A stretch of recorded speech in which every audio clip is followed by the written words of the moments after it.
Wait, I need to complete a mission on my own to become an official member? Klein was stunned.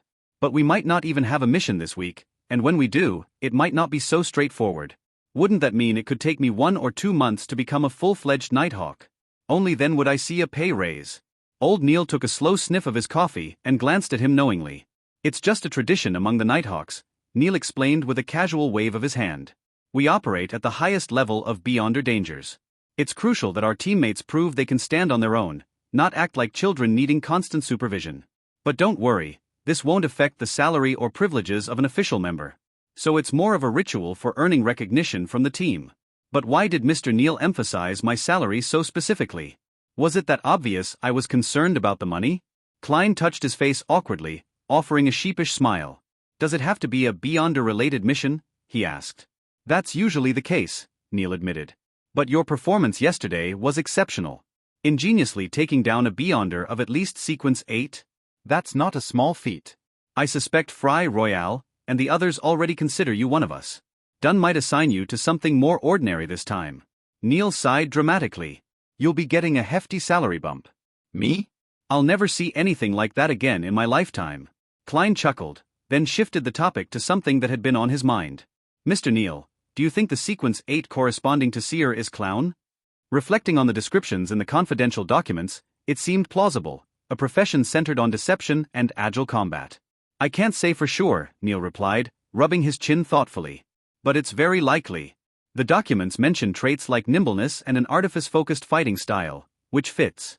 Plus, it wouldn't be the first sequence pathway with such unexpected correlations. Do you know what the sequence 8 for Mystery Prior is? No, Klein said honestly. It wasn't in the materials provided by the church. Neil let out a chuckle. A couple of old pals from the machinery hivemind told me once, as a joke, the corresponding sequence 8 for Mystery Prior is Melee Scholar. Can you believe it? Melee Scholar. Goddess knows, I hate melee combat. It's ridiculous. Doesn't fit the image of a Mystery Prior at all. Klein pondered for a moment before nodding. I guess understanding mysteries could include the mystery of close combat. Neil snorted, then downed the rest of his coffee. Enough chatter. Let's get back to mysticism studies. You've got a lot of ritual magic to learn, not to mention how to craft charms and amulets.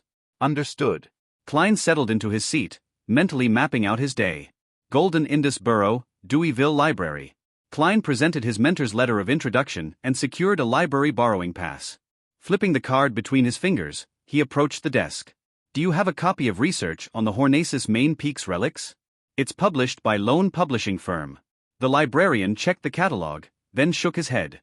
Sorry, sir, we don't have that book in our collection.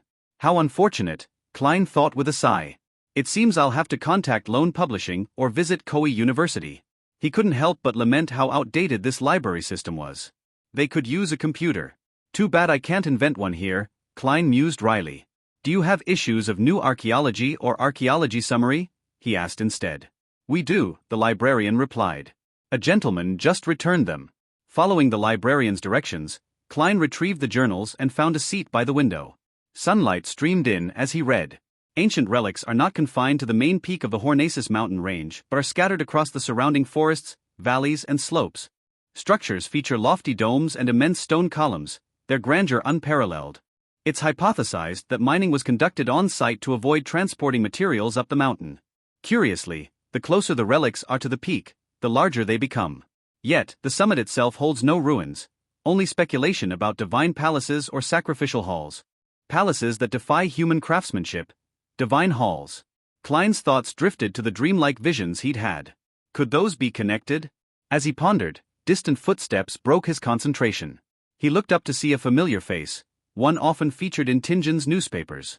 It was Sir Deweyville, the philanthropist and owner of this library, accompanied by his butler. Klein watched them pass, his curiosity piqued. Raising his hand, he lightly tapped his glabella twice. A spectrum of colors shimmered in Klein's vision as he activated his spirit vision, casually observing Sir Deweyville's aura. He's physically very healthy, no major issues or hidden problems, but his emotional state is dreadful. Amid the dullness, there's a fragility. His mental state seems frail? Trouble sleeping, perhaps? Klein thought to himself as his gaze lingered. The purple glow near Sir Deweyville's head appeared perfectly intact, yet his emotional exhaustion was unmistakable. Klein watched as the tycoon left the library, then sighed and pinched the bridge of his nose. Being a wealthy magnate clearly isn't as easy as it seems. Setting the observation aside, Klein returned to the journal issues spread before him. The articles provided limited insights, but a few key points stood out. First, the Hornaces mountain range and its surroundings were home to an ancient kingdom dating back over 1,500 years. Second, the architectural style of the kingdom emphasized grandeur, with murals depicting their belief that the Evernight goddess protected the loved ones of the departed. Lastly, symbols of the Evernight were prevalent in the ruins but differed notably from the church's current sacred emblem. If I ever get the chance. No, even if I do, I'd never go there, Klein muttered, clenching his teeth. He vowed silently to avoid tempting fate. After carefully returning the journals to their original places, Klein adjusted his hat, picked up his cane, and departed the Deweyville Library. Divination Club. Bogda approached the front desk, where Angelica, the charming receptionist, greeted him with a polite smile. I'd like a divination, Bogda said, pressing his right side as he grimaced in discomfort. Angelica maintained her professional demeanor. Do you have a specific fortune teller in mind, or would you like to browse our introduction guide to choose the most suitable one? Bogda hesitated before replying, I wish to consult Mr. Klein Moretti. I'm afraid Mr. Moretti isn't here today, Angelica said apologetically. Bogda's expression darkened, and he paced nervously. When will he be available? Angelica thought for a moment before replying, he usually visits on Monday afternoons, but his schedule isn't fixed. Bogda frowned then sighed. I'll wait. Perhaps he'll arrive after completing his other matters. Angelica nodded graciously. Of course, sir. You're welcome to wait in the lounge. Bogda sank into a plush sofa, alternating between fiddling with his cane and staring out the window. Time dragged on, and just as he began debating whether to leave, a familiar voice rang out. Good afternoon, Mr. Moretti. Angelica's tone was bright with recognition. Klein had just entered, intending to exchange a casual greeting, but stopped himself. As a seer, he felt compelled to maintain an air of mystique. How marvelous fate is to reunite us, Madame Angelica, he considered saying. But would that sound flirtatious? Klein discarded the thought and settled on a simple, good afternoon, Madame Angelica. Angelica gestured toward the waiting area. A gentleman wishes to consult you for a divination. Klein raised a brow in mild surprise and approached the client. He stopped abruptly, his spirit vision revealing the man's ailing liver, nearly black, disrupting the balance of his aura. Klein adjusted his tone and spoke gravely.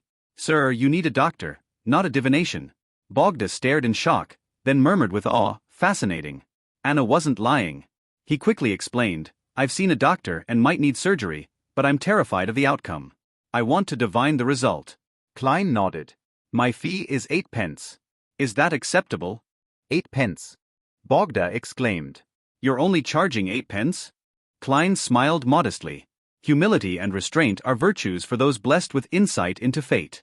Greed would tarnish the gift. Bogda bowed deeply. You are a true seer. Klein led him into a private room, where he conducted a tarot reading. Drawing the final card, Klein revealed a reversed wheel of fortune, an ominous outcome. Bogda's face paled.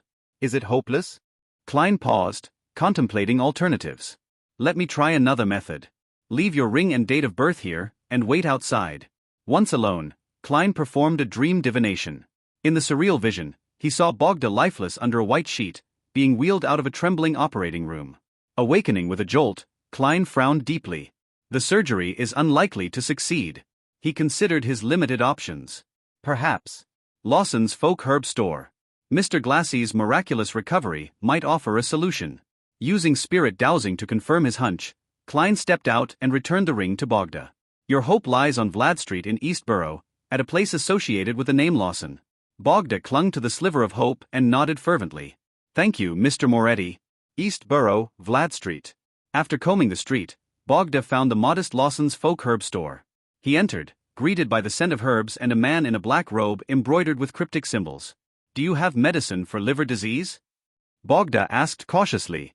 The proprietor scanned him with piercing blue eyes and replied, Your condition is serious, but manageable. The remedy will cost 10 pounds. Bogda hesitated, but the man continued. Boil these herbs with water, add 10 drops of fresh rooster blood, and drink immediately. Do this 3 times and you'll recover. Though skeptical, Bogda paid the hefty sum, clutching the herbs tightly. I believe in Mr. Moretti, he thought as he left the shop, determined to follow the instructions to the letter. Hey, welcome to Firescale Audiobooks. If you enjoy our audiobooks, please consider subscribing to the channel. Also, feel free to share your review in the comments section below. Holding onto the yellowish-brown paper bag full of herbs, Bogda staggered out of the Lawson's folk herb store. While waiting for a tracked carriage, he suddenly came to a realization. He had spent £10 to buy a bag of stuff? This was nearly a month's salary for him. If it wasn't for his trust in Anna and Joyce, he wouldn't have brought that much cash to the divination club. Could it be that the reason why Mr. Moretti only accepted 8 pence for his divination had something to do with his collusion with the boss of Lawson's folk herb store, so as to earn more? This was a classic scam written on the papers. When Bogda made this connection, he even began to suspect Klein a little. He even began suspecting Joyce and Anna. When a tracked carriage stopped in front of him, he looked at the herbs in his hand. Unable to bring himself to return, he entered the carriage with a heavy heart. Inside Lawson's folk herb store. As the boss watched Bogda leave, he suddenly turned his head and shouted at the door where there was a pile of herbs. "Charmaine, stop purchasing herbs from today." "Why, master?" A handsome-looking youth with disheveled hair walked out. The boss smiled and said, "This is the 16th customer that has come because of my fame. If this carries on, I believe the Nighthawks, the machinery hive mind, and the mandated punishers will notice me. When the time comes, I'll need to consider heading to other cities. Then, do we need to sublease this store?" Charmaine nodded in understanding as he asked with concern. The boss chuckled. "If you wish to stay, you can be the boss of this store. You are already capable at identifying herbs and concocting medicine. Of course, remember to deposit half of your monthly profits into my anonymous Backlund bank account. But I haven't learned what you are really good at." Charmaine was already sick of never staying in a city for more than a year, but he was unwilling to give up learning the magical formulas that his master was good at. The boss leisurely rocked himself in his seat. "That's not something you can learn just because you want to." A blackish-green bubbling liquid appeared in front of Bogda's eyes. It smelled of stinking socks, and the color that makes one want to puke made him deeply suspicious about everything he had done today. When the rooster blood was dropped into the medicine, Bogda's father looked at his son worriedly and said, "I think surgery is the best option." The few drops of rooster blood bubbled with the boiling liquid before vanishing. Bogda took a deep breath and said, "If this medicine is useless, I'll consider surgery. The Lord will watch over you." Bogda's father gestured a triangular sacred emblem across his chest. By the time the boiling liquid had cooled down, Bogda had no intention of wasting the £10. He raised his right hand and closed his eyes. Flicking his head back, he gulped down the medicine in one go. The pungent aroma that had the noxious smell of blood swished around in his mouth as he nearly spat out everything he had just drank. That night, Bogda had an upset stomach. He went to the bathroom 6 times, and by the time the crimson moon vanished, he fell asleep groggily. After an unknown period of time had passed, he jolted awake, having dreamed that he was being reprimanded by his boss at work. NOVLB //JNN. Thankfully, I took 3 days of annual leave. I don't have to rush to work. Bogda heaved a sigh of relief when he discovered that he felt a lot more spirited. This was in stark contrast to the sluggish state he was in for the past few weeks. Bogda subconsciously reached out and pressed the right side of his abdomen. He noticed that the region which previously hurt when under slight pressure felt normal. He only felt the pain from ordinary pressure. Don't tell me it was really effective? That apothecary was clearly just fooling me. Bogda was both surprised and doubtful as he got out of bed. He stretched himself and felt his health returning to him. He fell silent for a very long while as he muttered, "According to the apothecary, I still need to drink it twice. Once I'm done drinking, I'll go to the hospital to get a checkup from a doctor. That apothecary didn't tell me how many times I can drink a day. I still think he's a cheat." Inside the civilian staff office of the Blackthorn Security Company, from his prior request, Klein received a space where no one would disturb him. He held a carving knife and emitted his spirituality. He seriously carved the incantations and symbols onto 2 silver accessories. The incantation was a request to avoid disaster and was written in Hermes. The 2 mysticism symbols symbolized the Evernight goddess as well as the Empress of Disaster and Horror. Aside from that, Klein also added the path number that corresponded to the goddess, 7, and the magical characteristic. In addition to that, charms and amulets had to be engraved on both sides, and each side's symbols, incantations and characteristics, their exact locations or special formats was in the realm of mysticism. The ones that were spread amongst the ordinary populace were filled with mistakes. At that moment, Klein had a lot of damaged materials to his right. Through repeated practice, and only after he confirmed that he had enough practice, did he dare to begin creating the amulets for Benson and Melissa. As he calmed his mind, his spirituality spewed out from the tip of the carving knife. The number 7 appeared on the surface of the silver accessories. He had already finished carving the incantations and symbols on the other side of the accessory. All that was left was to finish the remaining side. After putting down his knife, all his spirituality chained together as Klein suddenly felt a strange, majestic, and terrifying energy surge throughout the room. The commotion quickly vanished as the incantations on both sides of the accessory became complete with Klein's spirit vision. It emitted a serene blackness. He put down his carving knife and gently polished the silver accessory that was formed from a circle and a vertical piece. He felt a tinge of coolness from the mild to the touch surface. It's done. He happily placed the finished amulet and another one that he had previously finished into his pocket, planning to find an opportunity to give it to Benson and Melissa. Amulets created by Beyonders possessed a certain level of effectiveness. They allowed the wearer to unknowingly avoid disasters to a certain extent, but it was nothing too ridiculous. Furthermore, their spirituality would wane bit by bit. Unless one used a high-level ritualistic magic and created a prayer set, a year was the maximum one could use them for. As for high-level ritualistic magic, there was a terrifyingly high spirituality requirement. It wasn't something Klein could endure at the moment. When the time comes, I can use my spirituality to make another one, Klein thought, nodding as he began tidying up the messy table. He didn't make one for himself for the moment, because an amulet of that level had limited effects on him. Therefore, his goal was to gain a deeper understanding of incantations before trying to pair it with ritualistic magic. That way he could create a few defensive amulets that could be activated specifically with sound. After everything was finished, Klein walked out the office and prepared to hand over the damaged materials. That was when he saw Captain Dunn walk over in his black windbreaker. Dunn's deep and gray eyes swept across him as he smiled. Klein, the Holy Cathedral has approved it. You're now an official member. Really? That's great. Klein expressed his delight. Dunn nodded and said with a smile, you can now receive a make-up pay of £3 for this week. You'll receive £4.50 every subsequent week until the advance payment is cleared. By the way, did I mention the Nighthawk's ritual? Every official Nighthawk has to independently complete a mission. Only by doing so will you gain the recognition of your partners. In consideration of the outstanding performance you showed, I believe I can assign you an ordinary mission instead. When that happens, I'll formally introduce you to all the Nighthawks in Tingen City. Klein replied without hesitation, all right. £3 plus his compensation of £7. Getting a new suit wasn't a problem anymore. Furthermore, he would still have plenty left over. Well, who knows when my mission will arrive. Klein waited all the way till Sunday, the day of Selina's birthday banquet. Changing into his formal suit and using a brush and handkerchief to tidy his half-top hat, Klein looked himself in the mirror before walking over to the first floor in satisfaction. At that moment, Melissa was sizing up Benson's clothes. Is there a problem? Benson raised his cane, feeling a little lacking due to his sister's gaze. He felt that there was nothing wrong with him when he inspected himself. He was already dressed quite decently. Melissa stopped staring at him and said with a serious expression, Benson, that is a very old suit you're wearing. There will be a lot of excellent ladies and madams participating in today's birthday banquet. I believe that by wearing that, it'll be a form of disrespect to them. Klein was originally filled with questions. However, when he heard Melissa's emphasis, he immediately realized what was happening.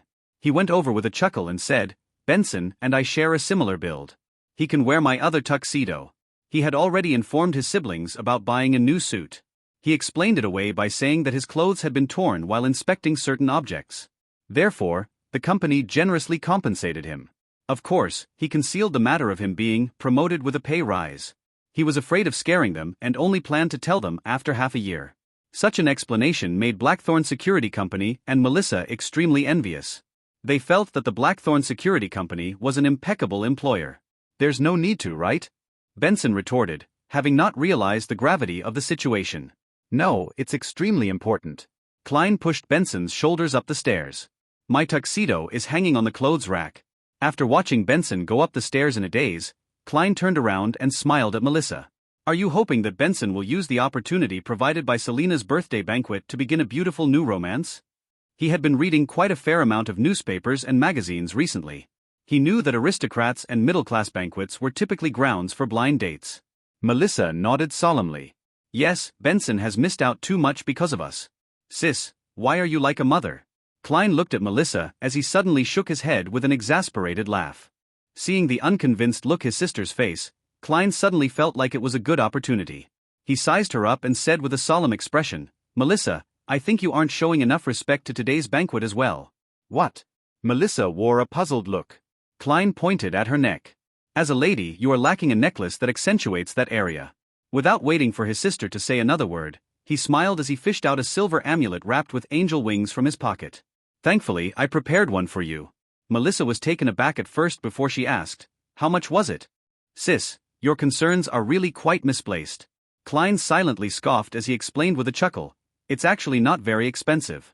Since it was in an incomplete state, I imitated an item that I've seen before and engraved blessing incantations and beautiful patterns on them.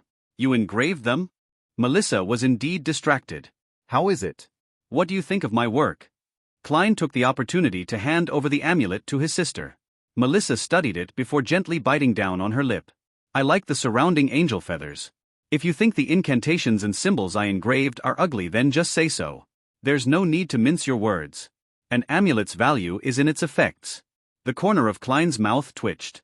Just as he was about to urge his sister to accept it, he saw Melissa put on the necklace with a forced expression on her face. She then carefully adjusted the positioning of the amulet. NOV-L-B //JNN. Perfect. Klein sized her up and gave her exaggerated praise. Melissa shot him a glance and looked down at her amulet. She said listlessly, Klein, you were never like that before.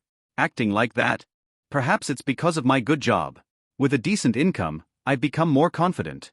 Klein interrupted his sister and gave a preemptive explanation. Sigh, even though I received the original Klein's memory fragments, making myself appear natural in most major aspects, certain fine details are still there.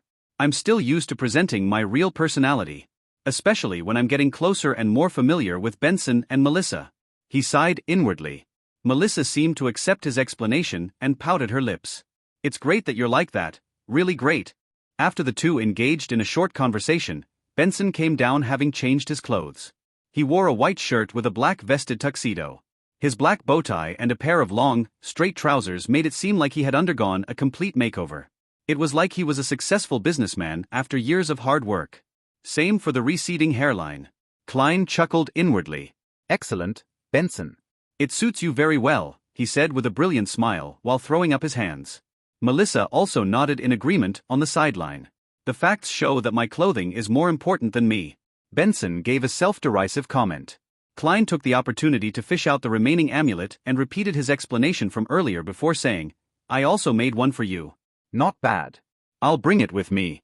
Benson accepted it without a fuss as he quipped, Klein, I wouldn't find it odd, even if you were to suddenly know how to style your hair, make clothes, fix watches and feed curly-haired baboons.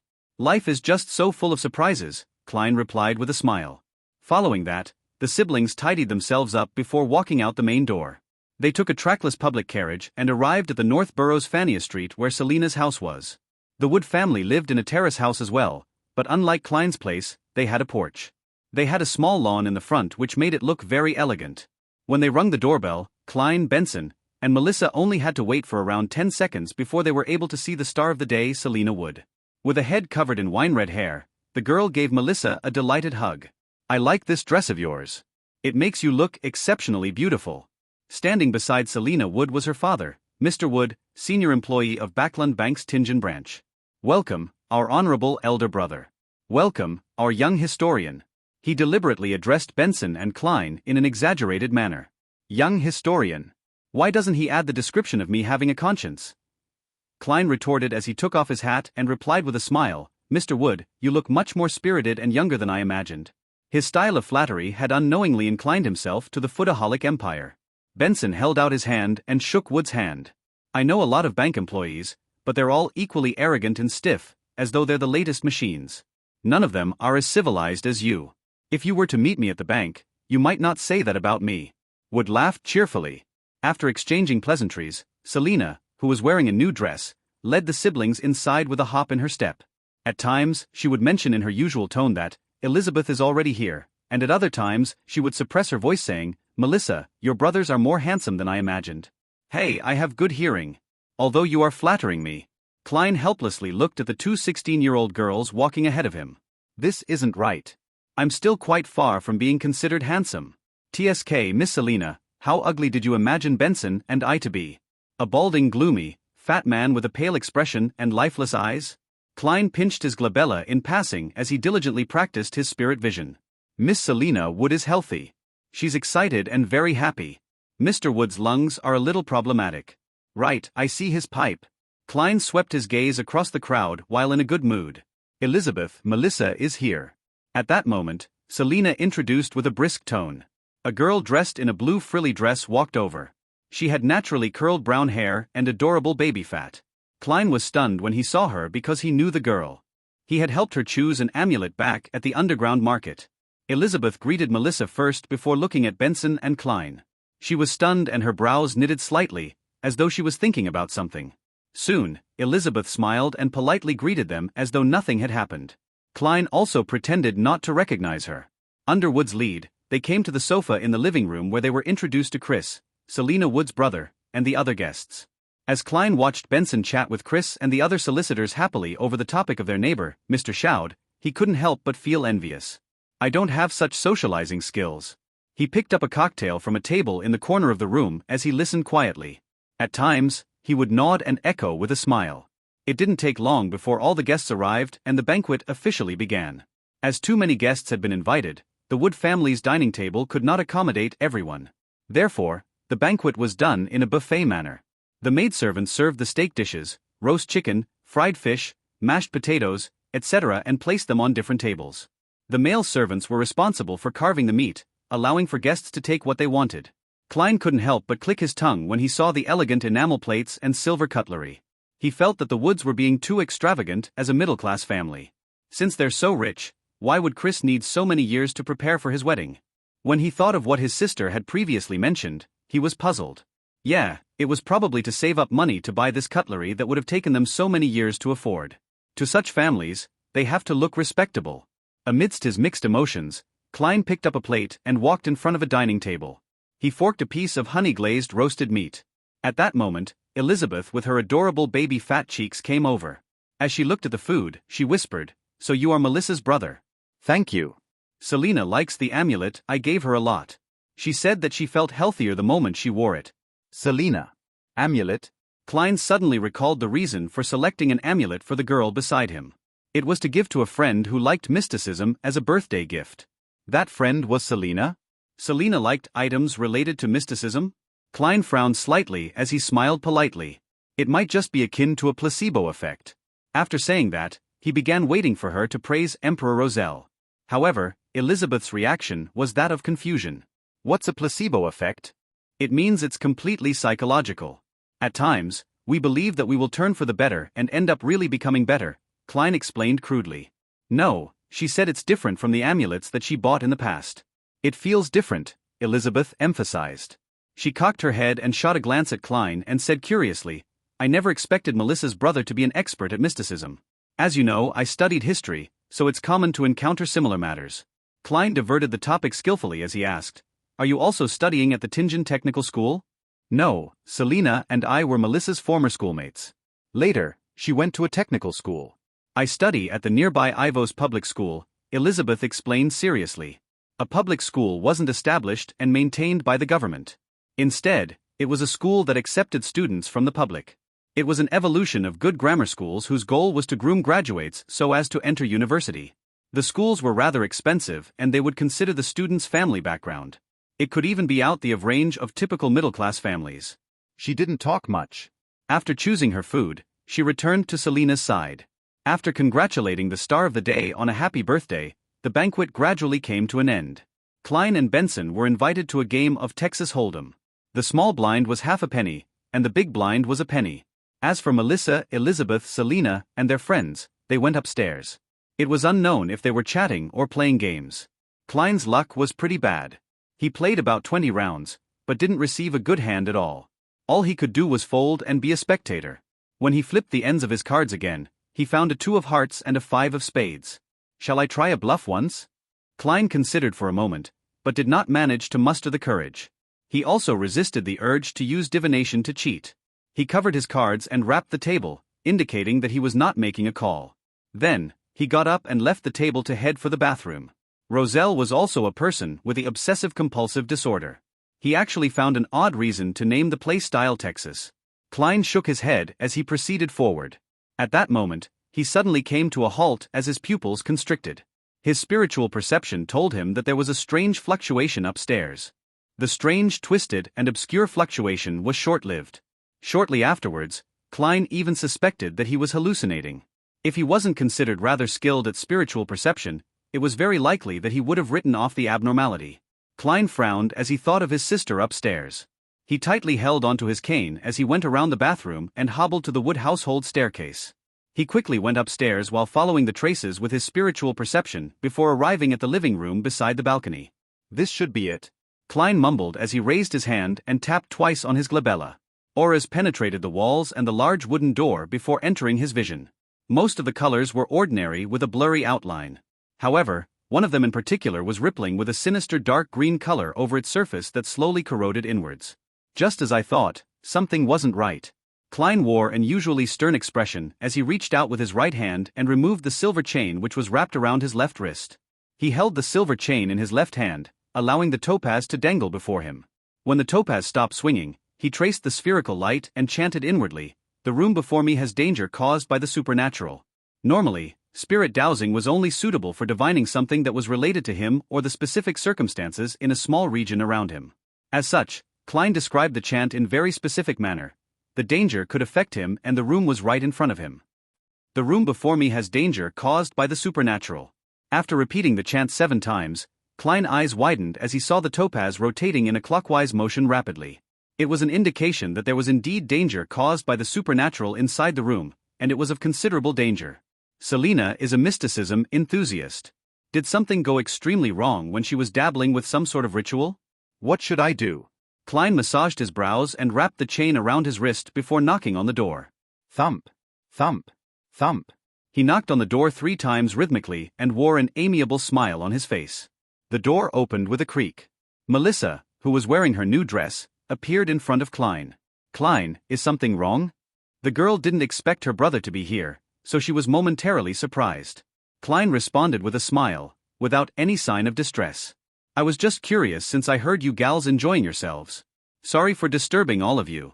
Melissa lowered her head in apology, feeling somewhat embarrassed. "We're playing with magic mirror divination. Selina knows a lot and it's very fun. NOVLB //JNN. Magic mirror divination. Sis, why don't you gals play Charlie Challenge 1 or Ouija boards 2? Klein shook his head, feeling both peeved and amused. He looked behind Melissa and into the living room. He saw Selina with her beaming smile and deep dimples. However, in his spirit vision, the wine-red-haired girl, who was holding a silver-coated mirror, was being encroached by the sinister dark green colors. As his mind whirled, Klein deliberated over his words and said, "Heh, I won't be interrupting your game." Ah, right. "Where's Elizabeth?" "I had chatted with her over FaceAct grammar. She mentioned that she wanted to ask me some questions." Elizabeth. Melissa sized her brother up and said in an eccentric tone to emphasize her words. "She's only 16. Hey, don't let your imagination go wild." Klein immediately explained, "It's a very normal academic discussion. Elizabeth is very interested in history and ancient languages." Melissa took a deep look at her brother before saying, "She's inside." I'll inform her. All right. Klein took a step back and moved away from the door. While watching his sister turn around, he heaved a sigh of relief. Although it wasn't the best of reactions, he was thankful that the person in danger wasn't Melissa. He only waited for about 10 seconds before a puzzled Elizabeth walked out. She asked curiously, "Mr. Moretti, what's the matter?"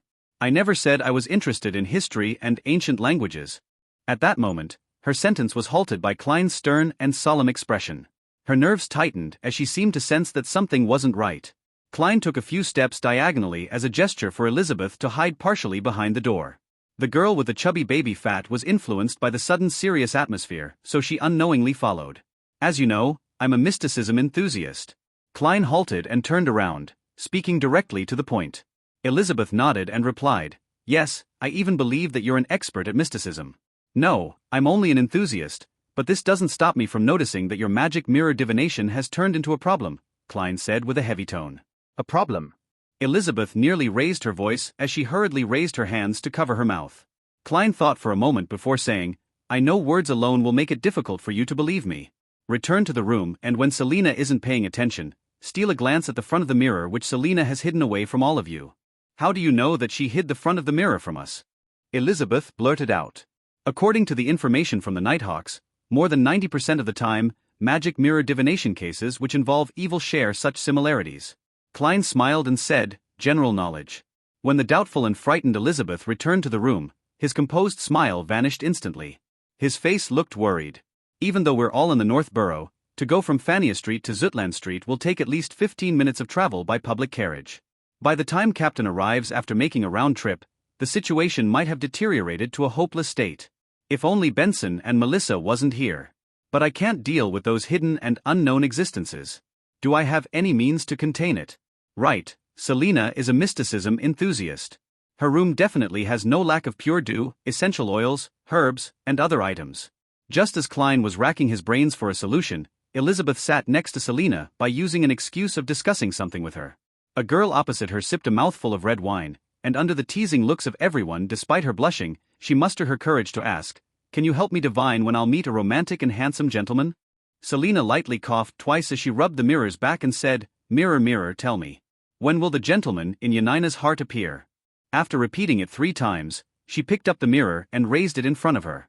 Seizing this opportunity, Elizabeth suddenly turned her body and stretched out her head to take a glance. According to her expectations, she felt that she would see Selina's face and half her face. However, the only thing she saw was Selina. The tiny mirror only had Selina, and it was Selina's entire body. The mirror was completely pitch black, with Selina standing in the middle with a cold expression. Elizabeth trembled all over as she lunged backward and leaned against the sofa. She momentarily forgot to breathe. She involuntarily trembled and without giving an excuse, got up immediately, stumbling to the door. She didn't even dare to turn back to look at the beaming Selina. Yanina's gentleman will appear on the Sunday of the second week, half a year later. Amidst giggles, Elizabeth opened the door and left the room to see Klein, who was standing in the shadows of the wall lamps in his tuxedo and half-top hat. "Mr. Moretti, aye," she stammered in a daze.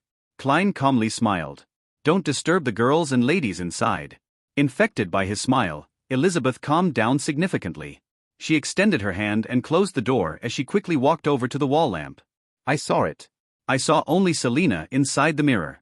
A devil like Selina," she whispered hoarsely. Indeed. Klein's expression turned serious as he asked in a deep voice, "Do you know which is Selina's bedroom? Do you know where her mysticism items are?" There. "The mysticism items are in there as well." Elizabeth didn't hesitate to point at a room diagonally across. Klein held his cane and walked over, opening the unlocked wooden door. Under the streetlights and the crimson moon's illumination, he turned a valve and lit a gas lamp.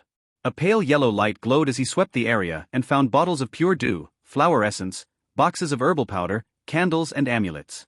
These items were placed on tables or neatly arranged inside a rack. Their names were given on sticker labels. After confirming the items, Klein said to Elizabeth, who had followed behind him, "Do you want to save Selina?" Yes. Elizabeth subconsciously nodded before asking in a daze, "Will it be dangerous?" A certain amount. "After all, I'm only a mysticism enthusiast," Klein replied frankly. "A certain amount of danger." Elizabeth pursed her lips tightly for a few seconds before saying, "Is there anything you need from me?" Klein smiled warmly as he comforted her, "Don't be nervous. Now, all you have to do is pretend to return as though nothing had happened. Return to Selina's side. 5 minutes later, remember, 5 minutes later, tell Selina that you have a pleasant surprise and bring her to me.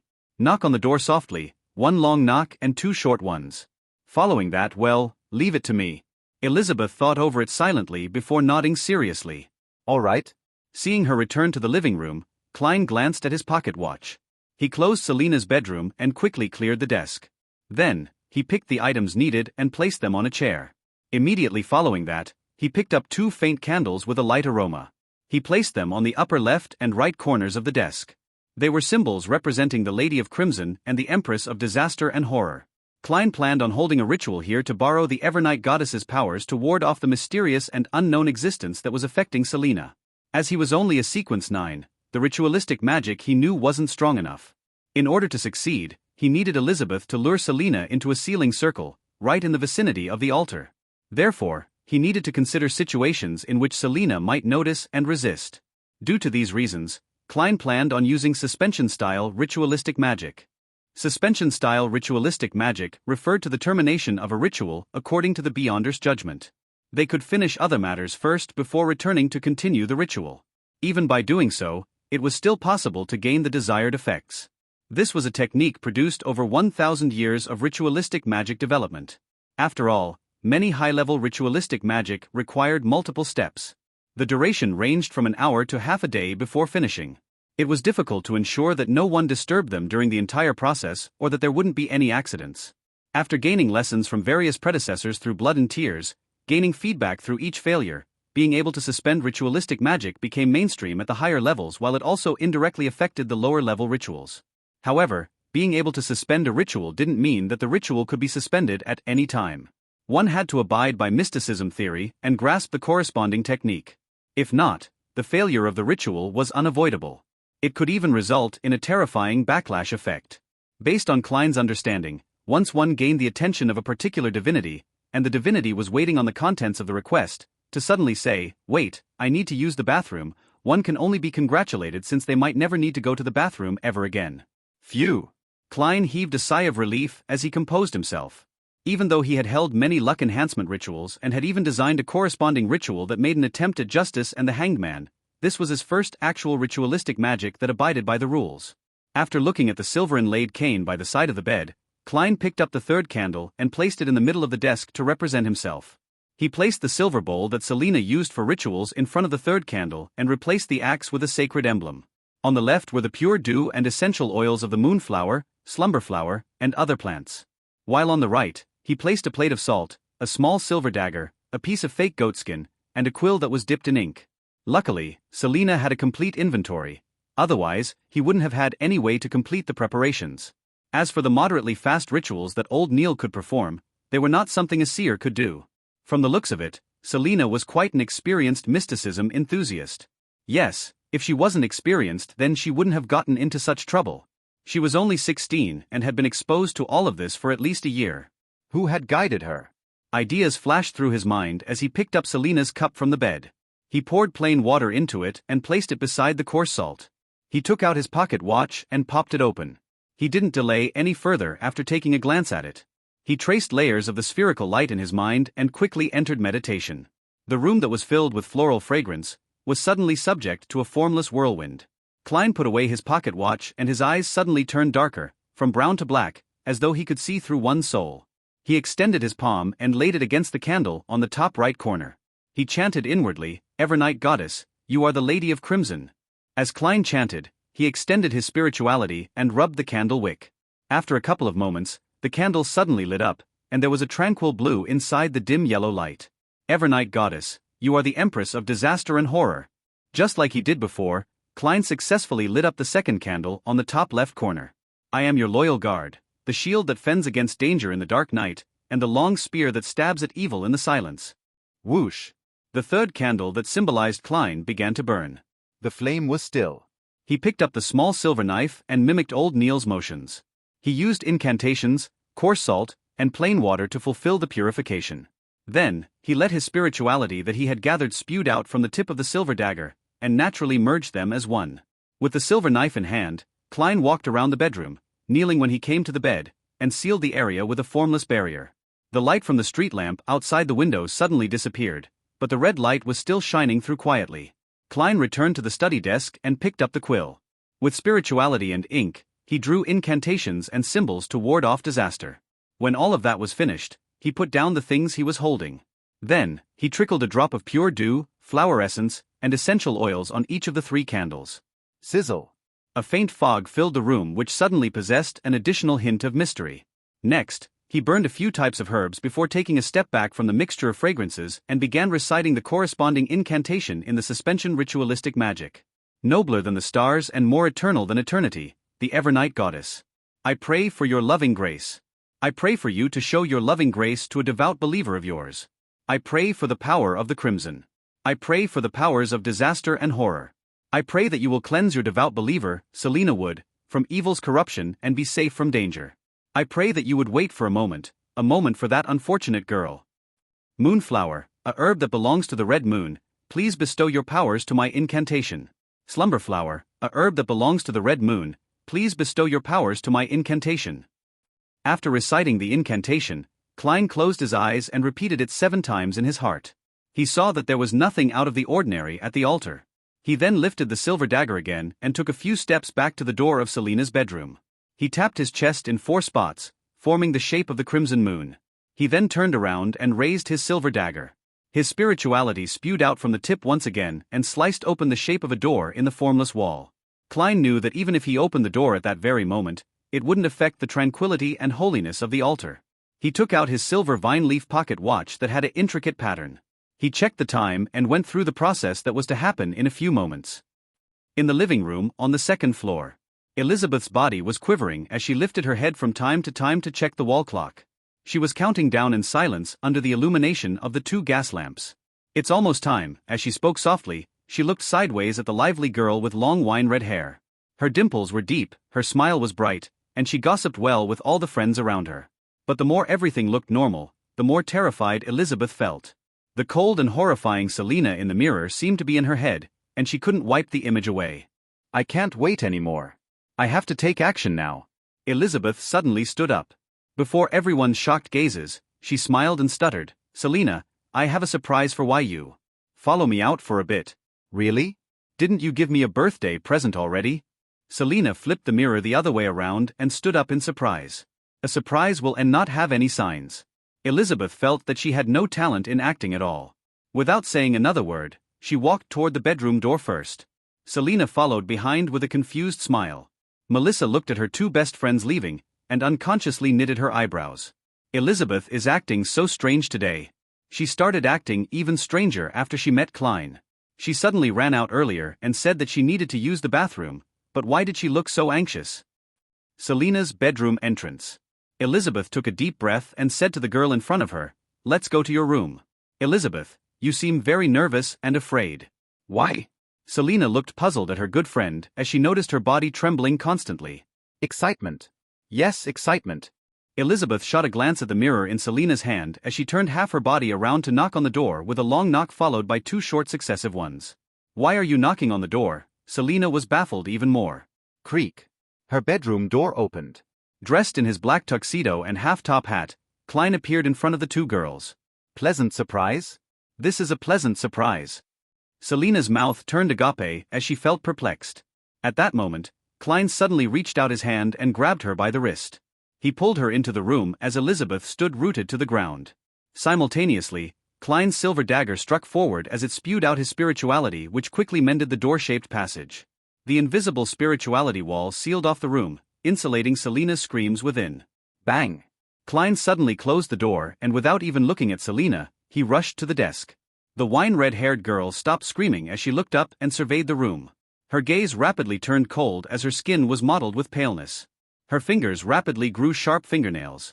And at this moment, Klein had already returned to his cogitation state. He trickled a drop of moonflower and essential oil onto each candle as he chanted loudly, "Supreme Lady of Crimson, Great Empress of Disaster and Horror, I pray for you to bestow your loving grace. Show your loving grace to the lost lamb, Selina Wood." While chanting, he picked up the fake goat skin and pushed it onto the candle representing the requester. Whoosh! He felt a cold wind blow behind him as an immense energy assaulted his body. The goat's skin was ignited and Klein threw it into a silver bowl. Then, he crouched downwards in accordance to his preparations to dodge the lethal strike. Whoosh! Whoosh! Whoosh! The wind howled ferociously, and Klein felt the uncontrolled outpour of his spirituality surging like the currents. He saw the goatskin burning in the tiny silver bowl, burning in silent darkness, and he heard heavy items landing on the ground behind him. Bam! Bang!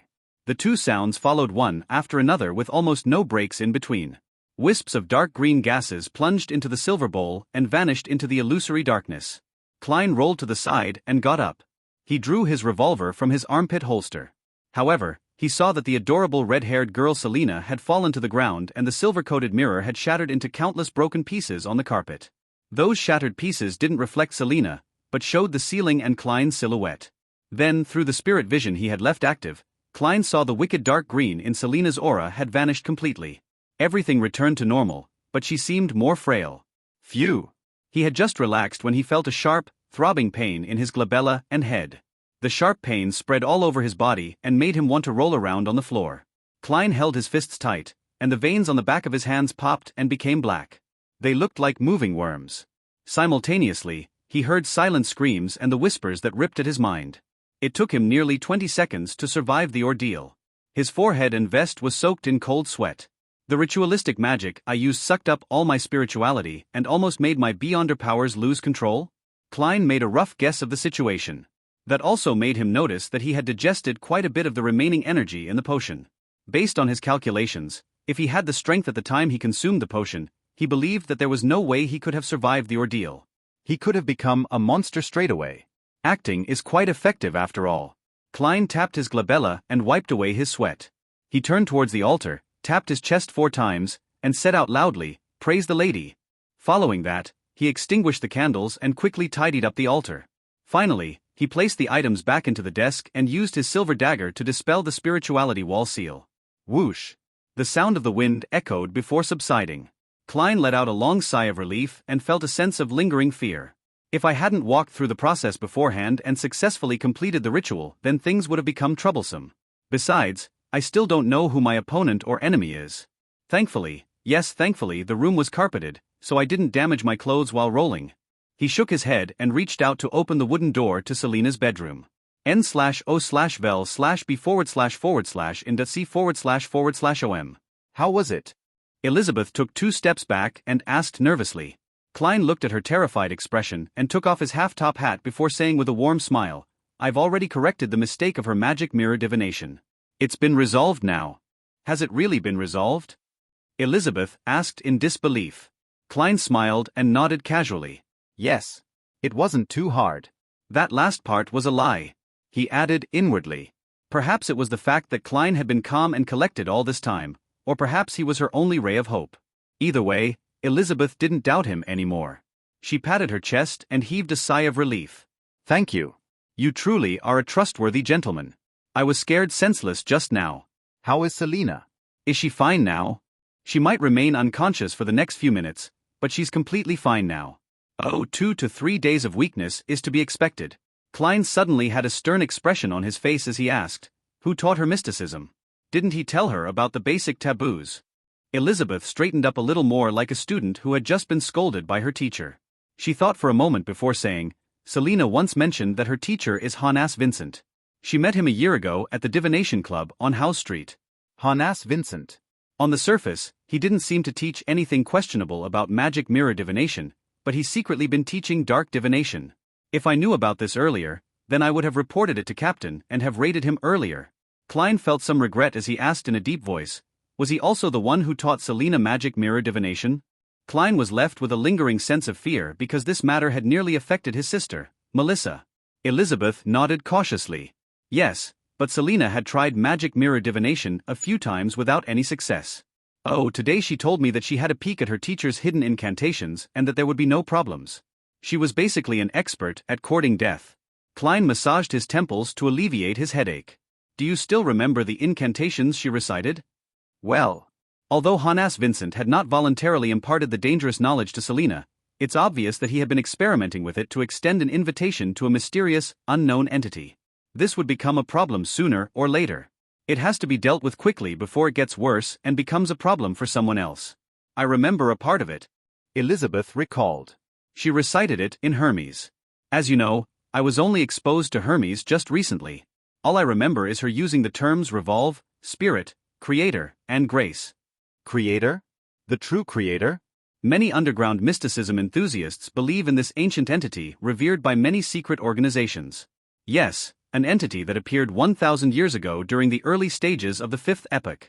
Klein nodded amidst his thought and said, "Remember to ask Selena about the entire incantation after she wakes up, then find an opportunity to tell me." "All right," Elizabeth replied without any reservations. But she immediately asked, feeling a little confused, "Mr. Moretti, why don't you ask her yourself?" "I don't want to let Melissa know I enjoy mysticism. Can you help me keep that a secret?" Klein asked in return. Elizabeth bit her lips, her eyes sparkling. No problem. Melissa prefers machines to mystery. She likes logic over instinct. Klein placed his hat in front of his chest and bowed gentlemanly. "Thank you for your understanding. As for Selena, you do know that she's not someone who can keep a secret. A more accurate description is that she likes to share secrets with others," Elizabeth agreed. Klein put on his hat and thought for a moment before saying, "Remember to tell Selena after she wakes up that she suddenly fainted and shattered her mirror. I think her memory probably stopped at the point when she began the magic mirror divination." Seeing Elizabeth nod, He put on a stern expression once again and said, "Remember, be it divinations or trying other mysticism rituals, do not pray to any other entities other than the 7 orthodox divinities. You should immediately burn those types of incantations and stay far away from anyone distributing those materials." If I hadn't noticed this in time, Selina would have turned into a monster or an evil spirit in 10 minutes, and everyone here would have been killed, myself included. Thinking about the ice-cold Selina in the mirror, Elizabeth had no doubts about what Klein had just said. She sighed with lingering fear and said, "I understand and I'll remember. I'll also keep an eye on Selina." All right, go and take care of Selina. Klein raised his black cane and walked toward the stairway. As he walked, his eyes became darker. He took out a single penny with his right hand and flicked it into the air. Selina is all right now. Selina is all right now. Klein quickly repeated the description, then caught the falling coin. He saw George III's face facing upward. N/O/vel/B//ind/C//om. This was not a simplification of spirit dowsing. Instead, it was a simplification of dream divination. At that moment, Klein had forced himself into a state of sleep with the aid of cogitation in order to take a tour through the spirit world. The heads and tails of the coin were a symbolic manifestation. Heads represented affirmation, while tails indicated dissent. Great, everything is fine now. Klein twirled the bronze coin with his fingers happily. That was a simplification only a seer could accomplish. Elizabeth was staring at Klein's back and saw the flying coin before he caught it. Only when Klein vanished down the staircase did she turn to enter the bedroom. She saw Selina asleep on the floor with shattered pieces of the mirror beside her. She held her breath and tiptoed into the room as she looked at the fragments of the mirror. She made sure that the ice-cold Selina was no longer present. Instead, the fragments were reflecting the ceiling. Phew! Put completely at ease, Melissa heaved a long sigh of relief. But despite her efforts, she couldn't move Selina to the bed. Instead, she nudged her awake. Elizabeth. What happened to me? Did I get drunk? Selina asked weakly, the glow in her eyes having turned considerably dull while her eyes were filled with confusion. Elizabeth thought for a moment and replied in a serious tone, "No, Selina, something happened to you. Your magic mirror divination invited a malicious entity. Is that so?" Selina weakly made her way to the bed with Elizabeth's help. She rubbed her temple as she said, "All I remember is when I started the magic mirror divination." Elizabeth told a half-truth. "You were a completely different person during the ritual. The you in the mirror was completely different from the you in real life. I was very scared. Using the excuse of giving you a surprise, I brought you into the bedroom before I snatched your mirror and shattered it onto the carpet. After that, you fainted. Blessed be the goddess, you're okay now." "I don't remember anything," Selina muttered, her face pale. The more Selina tried to remember, the emptier her mind became, and the more afraid she felt. Subconsciously, she glanced at her desk and noticed that the placement of items was clearly different. Just what happened exactly? Selina tried hard to remember, but she could only faintly remember a man in a black suit and hat. He was not strong or tall, but he had a straight back. "Selina," Elizabeth said seriously, "I met a mysticism expert when I went to the underground market to purchase the amulet. He said that we shouldn't pray to any entity other than the 7 orthodox divinities. Otherwise, we would be sure to invite disaster. Promise me, don't try this anymore.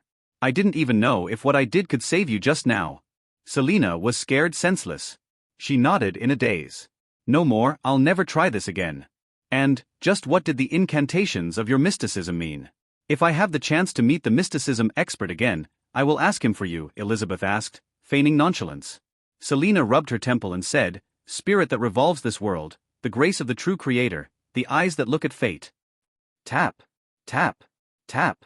Klein smoothed the creases and patted the dust off his clothes as he walked down the stairs.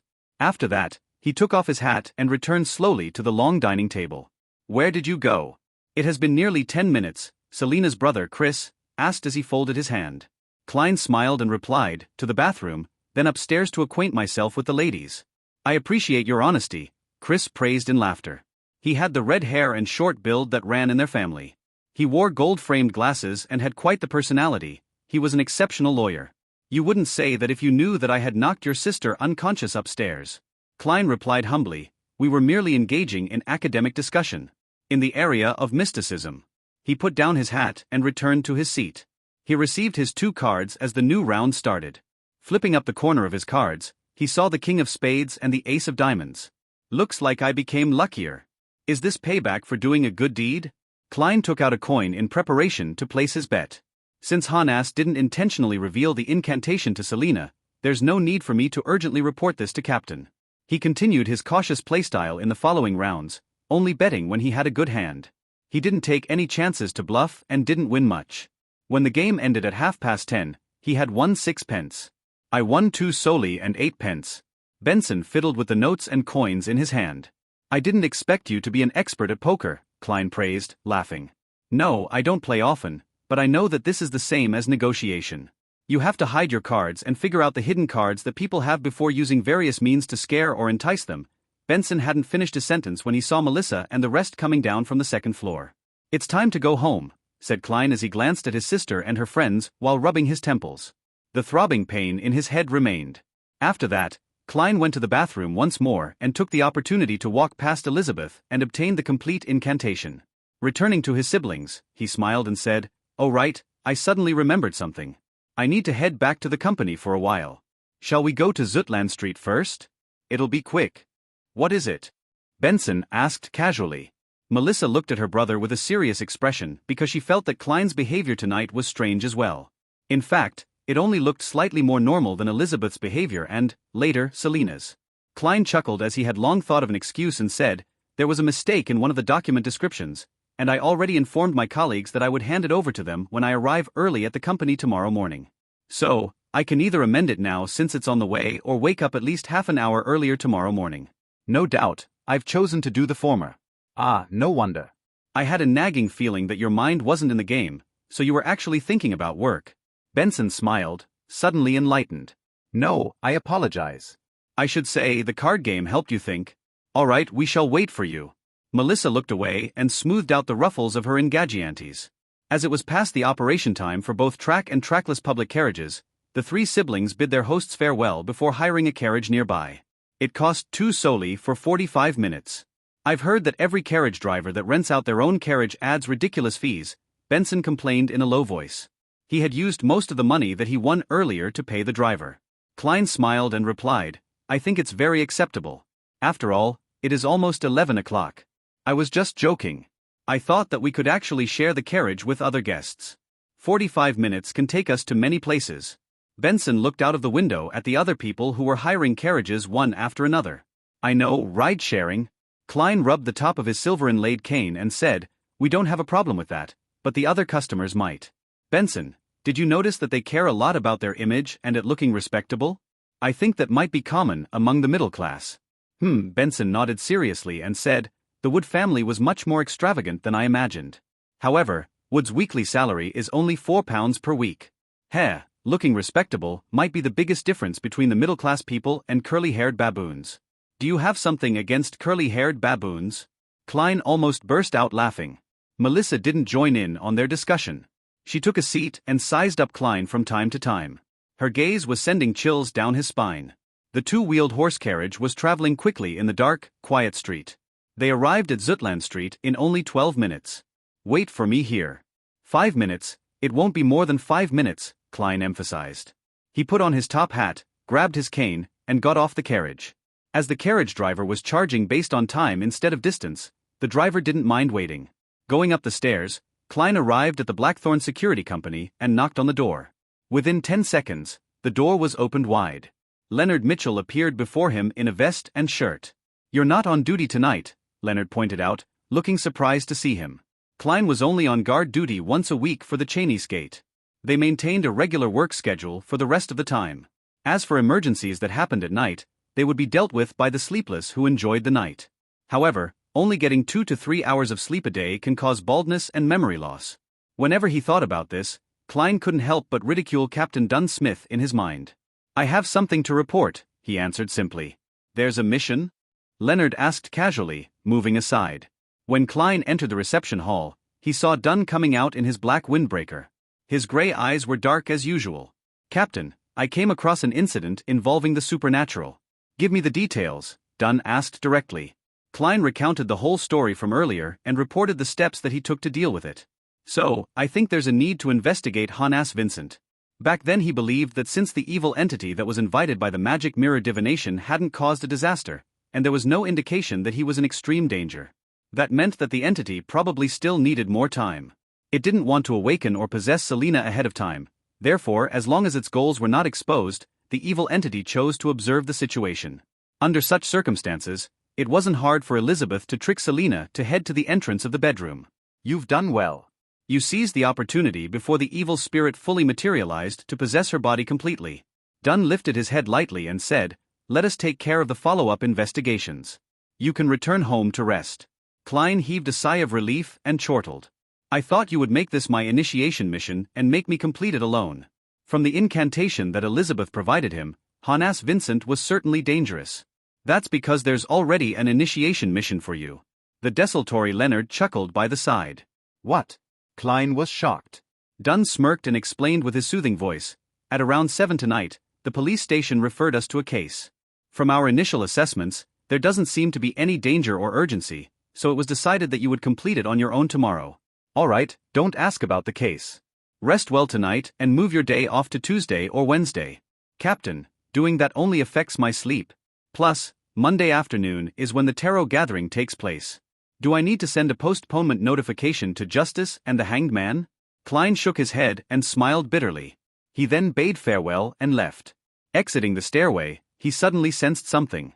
He lifted his head to look towards the carriage that they had hired. He only saw Melissa looking at him silently through the window. When they made eye contact, Melissa suddenly looked away and sat properly. The corner of Klein's mouth twitched, and he got into the carriage, pretending nothing had happened. Under the crimson moon and pure night sky, the carriage moved quickly down one street after the other. When they returned home, Klein yielded the bathroom to Benson for his shower while he went to Melissa's bedroom and knocked twice. Melissa, who was planning to use the other bathroom, opened the door and looked at her brother suspiciously. "Melissa, do you have any questions that you'd like to ask?"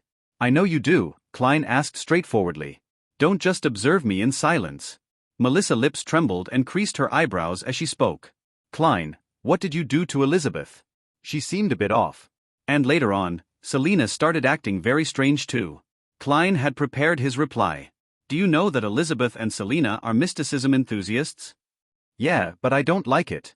"I don't think there's anything that can't be explained in this world," Melissa answered seriously after being momentarily taken aback. "Anything that seems unexplainable is due to the fact that the knowledge we have grasped is insufficient." "Yeah, I think so too," Klein echoed her sentiments guiltily. "I once thought so too, until I successfully courted death." He coughed lightly and continued, "Mysticism involves Hermes, the language used specifically for ancient worship ceremonies and prayers. Elizabeth knew that I am good at it. It is within a historian's domain after all. So, she asked me about the pronunciation of corresponding words and their actual meanings." Melissa nodded lightly, signifying her acceptance of her brother's explanation. It went according to her understanding of both parties. As for why Elizabeth and Selena became weird later on, I have no idea about the actual reasons. Klein removed himself from the picture first, then he said, "But I can make a guess." "You managed to guess it?" Melissa blurted out in shock. Klein lifted his hand and patted his lips. "I could guess from the contents of what Elizabeth asked. The few Hermes words were related to divination, as well as the worshipping of evil entities. Yes, when Selena did the magic mirror divination, did she recite in Hermes?" He proactively brought that up in order to remind his sister to keep her guard up against similar situations. It would be even better if she could cut off contact with Selena and Elizabeth. "Yes," Melissa replied after a delay. "I think I understand why Elizabeth and Selena were acting strange." Then, Klein asked deliberately, as Selena's magic mirror divination involved a wicked, illegal belief, perhaps Elizabeth found an opportunity to criticize and correct Selena's mistake after she clarified with me the actual meaning of the Hermes that Selena had used? "I think so." Melissa didn't doubt this conclusion because she had made the same deduction herself. Klein let out a breath of relief upon seeing that he had successfully directed the flow of the conversation. "In the future, it's best if you advise Selena to put her beliefs in the orthodox." Then, he tapped 4 spots on his chest, just like a priest. "Yes, I will," Melissa replied, sounding determined. "And don't tell Elizabeth and Selena about our deduction or about the things that I've said." "I actually promised Elizabeth not to tell you," Klein emphasized. "Okay." Melissa nodded lightly. On Monday morning at 8, in the Blackthorn Security Company, Klein took off his hat and greeted Roseanne and Brett. After exchanging a few words, he entered Captain Dunn Smith's office. He pushed the door open and looked around. He suddenly had a shock, because Dunn's face was pretty pale and his gray eyes looked clouded, without their usual darkness. What happened? Hannes Vincent. Klein asked in concern and shock. Dunn rubbed his forehead, took a sip of coffee, and replied with a bitter smile, Hannes Vincent is dead. Who killed him ahead of time? Klein sat before Dunn with his cane in hand. Dunn didn't answer immediately but sighed and said, Leonard and I went to look for Hannes Vincent last night. As his usual behavior didn't show any unusual signs and there was nothing odd about his house, I decided to enter his dreams to look for clues. In his dream. His eyes showed fear as Dunn repeated himself twice. That was when he said, in his dream, I saw a cross, a huge cross, one that blotted out the sky. On the huge cross there was a naked man nailed to it with black nails. His arms and legs were pinned with his arms extended outwards. He was hung upside down, his head hung low like a chandelier. There was strips of blood stains on his body. Upon seeing such a scene, I lost consciousness. I left Hannes Vincent's dream, and when I woke up, Leonard told me that Hannes had died in his sleep. Huge cross hung upside down, the man covered in blood stains. It's similar to some of the stories of the true creator that some of the hidden organizations believe in, but there are considerable differences too. Klein made a deduction in suspicion. N/O/vel/b/in.c//om. The few hidden organizations that believed in the true creator had only appeared in the last 2 or 3 centuries, such as the Aurora Order and the Iron and Blood Cross Order. However, similar such depictions had never disappeared over the past 1,000+ years. Dunn rubbed his forehead again. We'll follow up on this. As for you, go ahead and complete your initiation mission first. Klein nodded and said, all right, but I still don't know what my mission is. Nothing dangerous. I haven't seen any signs of danger at the very least, Dunn emphasized. This is a case which was referred to us by Golden Indus's police department. The famous philanthropist Sir Deweyville has been experiencing unusual harassment over the past month. Be it his bodyguards, the security guards he has employed or the police, none of them have been able to find the culprit. Inspector Tolley, who is in charge of this case, suspects that it involves beyonder powers and thus handed the case over to us. I saw Sir Deweyville at the library the other day and noticed that he was feeling down and lethargic. So it was a result of being harassed. Klein knitted his brows and asked, what kind of harassment is it? There hasn't been any physical harm inflicted yet, thus, the harassment wouldn't be considered dangerous. Sir Deweyville hears moans and cries every night, no matter where he is, be it Tingen or not. This has affected his sleep quality negatively. Dunn flipped the notes in his hands. He has seen a psychiatrist and has asked his butlers and servants to confirm that it was not an illusion. Having confirmed that it isn't a hallucination, thus, it is suspected that someone is harassing him. Closing the file, Dunn looked up at Klein. Change into your probationary inspector uniform in the break room, then meet Inspector Tolley, who is in charge of this case at the shooting club. He'll provide you with more details. Probationary inspector uniform? Klein asked instinctively. Dunn rubbed his forehead and smiled. Half of our salary comes from the police department, and the title of probationary inspector doesn't merely belong in the records. When you met Leonard and I for the first time, we were also wearing uniforms. This is a perk held by fully official members. Yes, the perks, as Emperor Roselle would call it. Unfortunately, I can't wear it as a casual outfit. Otherwise, I'd be able to have another spare outfit when my clothes are being washed. Klein picked up his cane and bade farewell before leaving the captain's office. He headed toward the break room and saw a black and white checkered uniform, complete with leather boots, placed on the table. The uniform's peak cap was embroidered with the logo of the police department, 2 crossed swords and a crown. Located on the shoulder was a black and white epaulet with a shimmering silver star. This is a probationary inspector uniform? Klein glanced at the uniform and noticed a string of numbers under the silver stars, 06-254. He had some understanding of the police rank structure in the Lone Kingdom. He knew that those at the top were the minister and the chief secretary of the police force. Under them were the respective commissioners, deputy commissioners, assistant commissioners of the various police departments. Those in the middle were superintendents and inspectors, while those at the very bottom were the sergeants and constables. After closing the door, Klein took off his suit and hat before changing into the uniform. He hung his suit up and left the room. He made his way into the clerk's office and looked at himself using the full-body mirror that Roseanne brought to him. The young man in the mirror had black hair with gentle brown eyes. The uniform on his body accentuated him with a heroic spirit. Not bad. Klein praised himself narcissistically. He left his cane in the office and left the Blackthorn Security Company. Inside his pockets were a full set of equipment, ranging from weapons to his police badge. At the hall of the shooting club, Klein met Inspector Tolley immediately since he was the only one in a police uniform. Of course, there's me too. Klein thought. There were 2 silver stars on the epaulets of Inspector Tolley's uniform. His clothes were propped up by his stomach and he had a thick blonde mustache. His frame was tall but not imposing. Perhaps, it was imposing in the past. Moretti? Klein Moretti. Inspector Tolley noticed Klein and welcomed him with a smile. "Hello, Inspector Tolley, I believe that you have the right person," Klein replied amicably, then following his memories, he raised his right arm, kept his fingers straight and tight before saluting. Tolley chuckled. "I can tell that you'll be a young man who's easy to get along with." "That's good. "Shall we head to Sir Deweyville's place now?" Even though he was a higher rank than Klein, the tone in his query was obviously friendly. "No problem."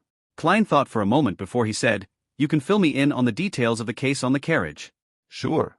Tolley stroked his thick blonde beard and guided Klein out of the shooting club. They boarded a carriage which was stopped on the other side of the road. There was the 2 crossed swords and a crown police emblem on the carriage, and it came with a personal carriage driver. "Sir Deweyville is a believer of the goddess, so we referred the case to you," Tolley said quickly as he sat down. "I know. The fine knight is a common figure on the covers of newspapers and magazines." Klein flashed a friendly smile. Tolley picked up the document docket beside him and removed the seal before taking out the materials inside.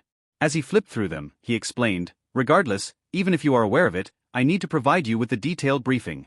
Sir Deweyville is one of the richest tycoons of Tingen City. He built his career beginning with a lead and porcelain factory. It has now expanded to steel, coal, shipping, banking, and bonds. He is also a great philanthropist that has been praised by the king, having set up the Deweyville Charity Foundation, the Deweyville Trust, and the Deweyville Library. He was also knighted 5 years ago. If he were willing to run for mayor, I don't think anyone in Tingen City could contest with him.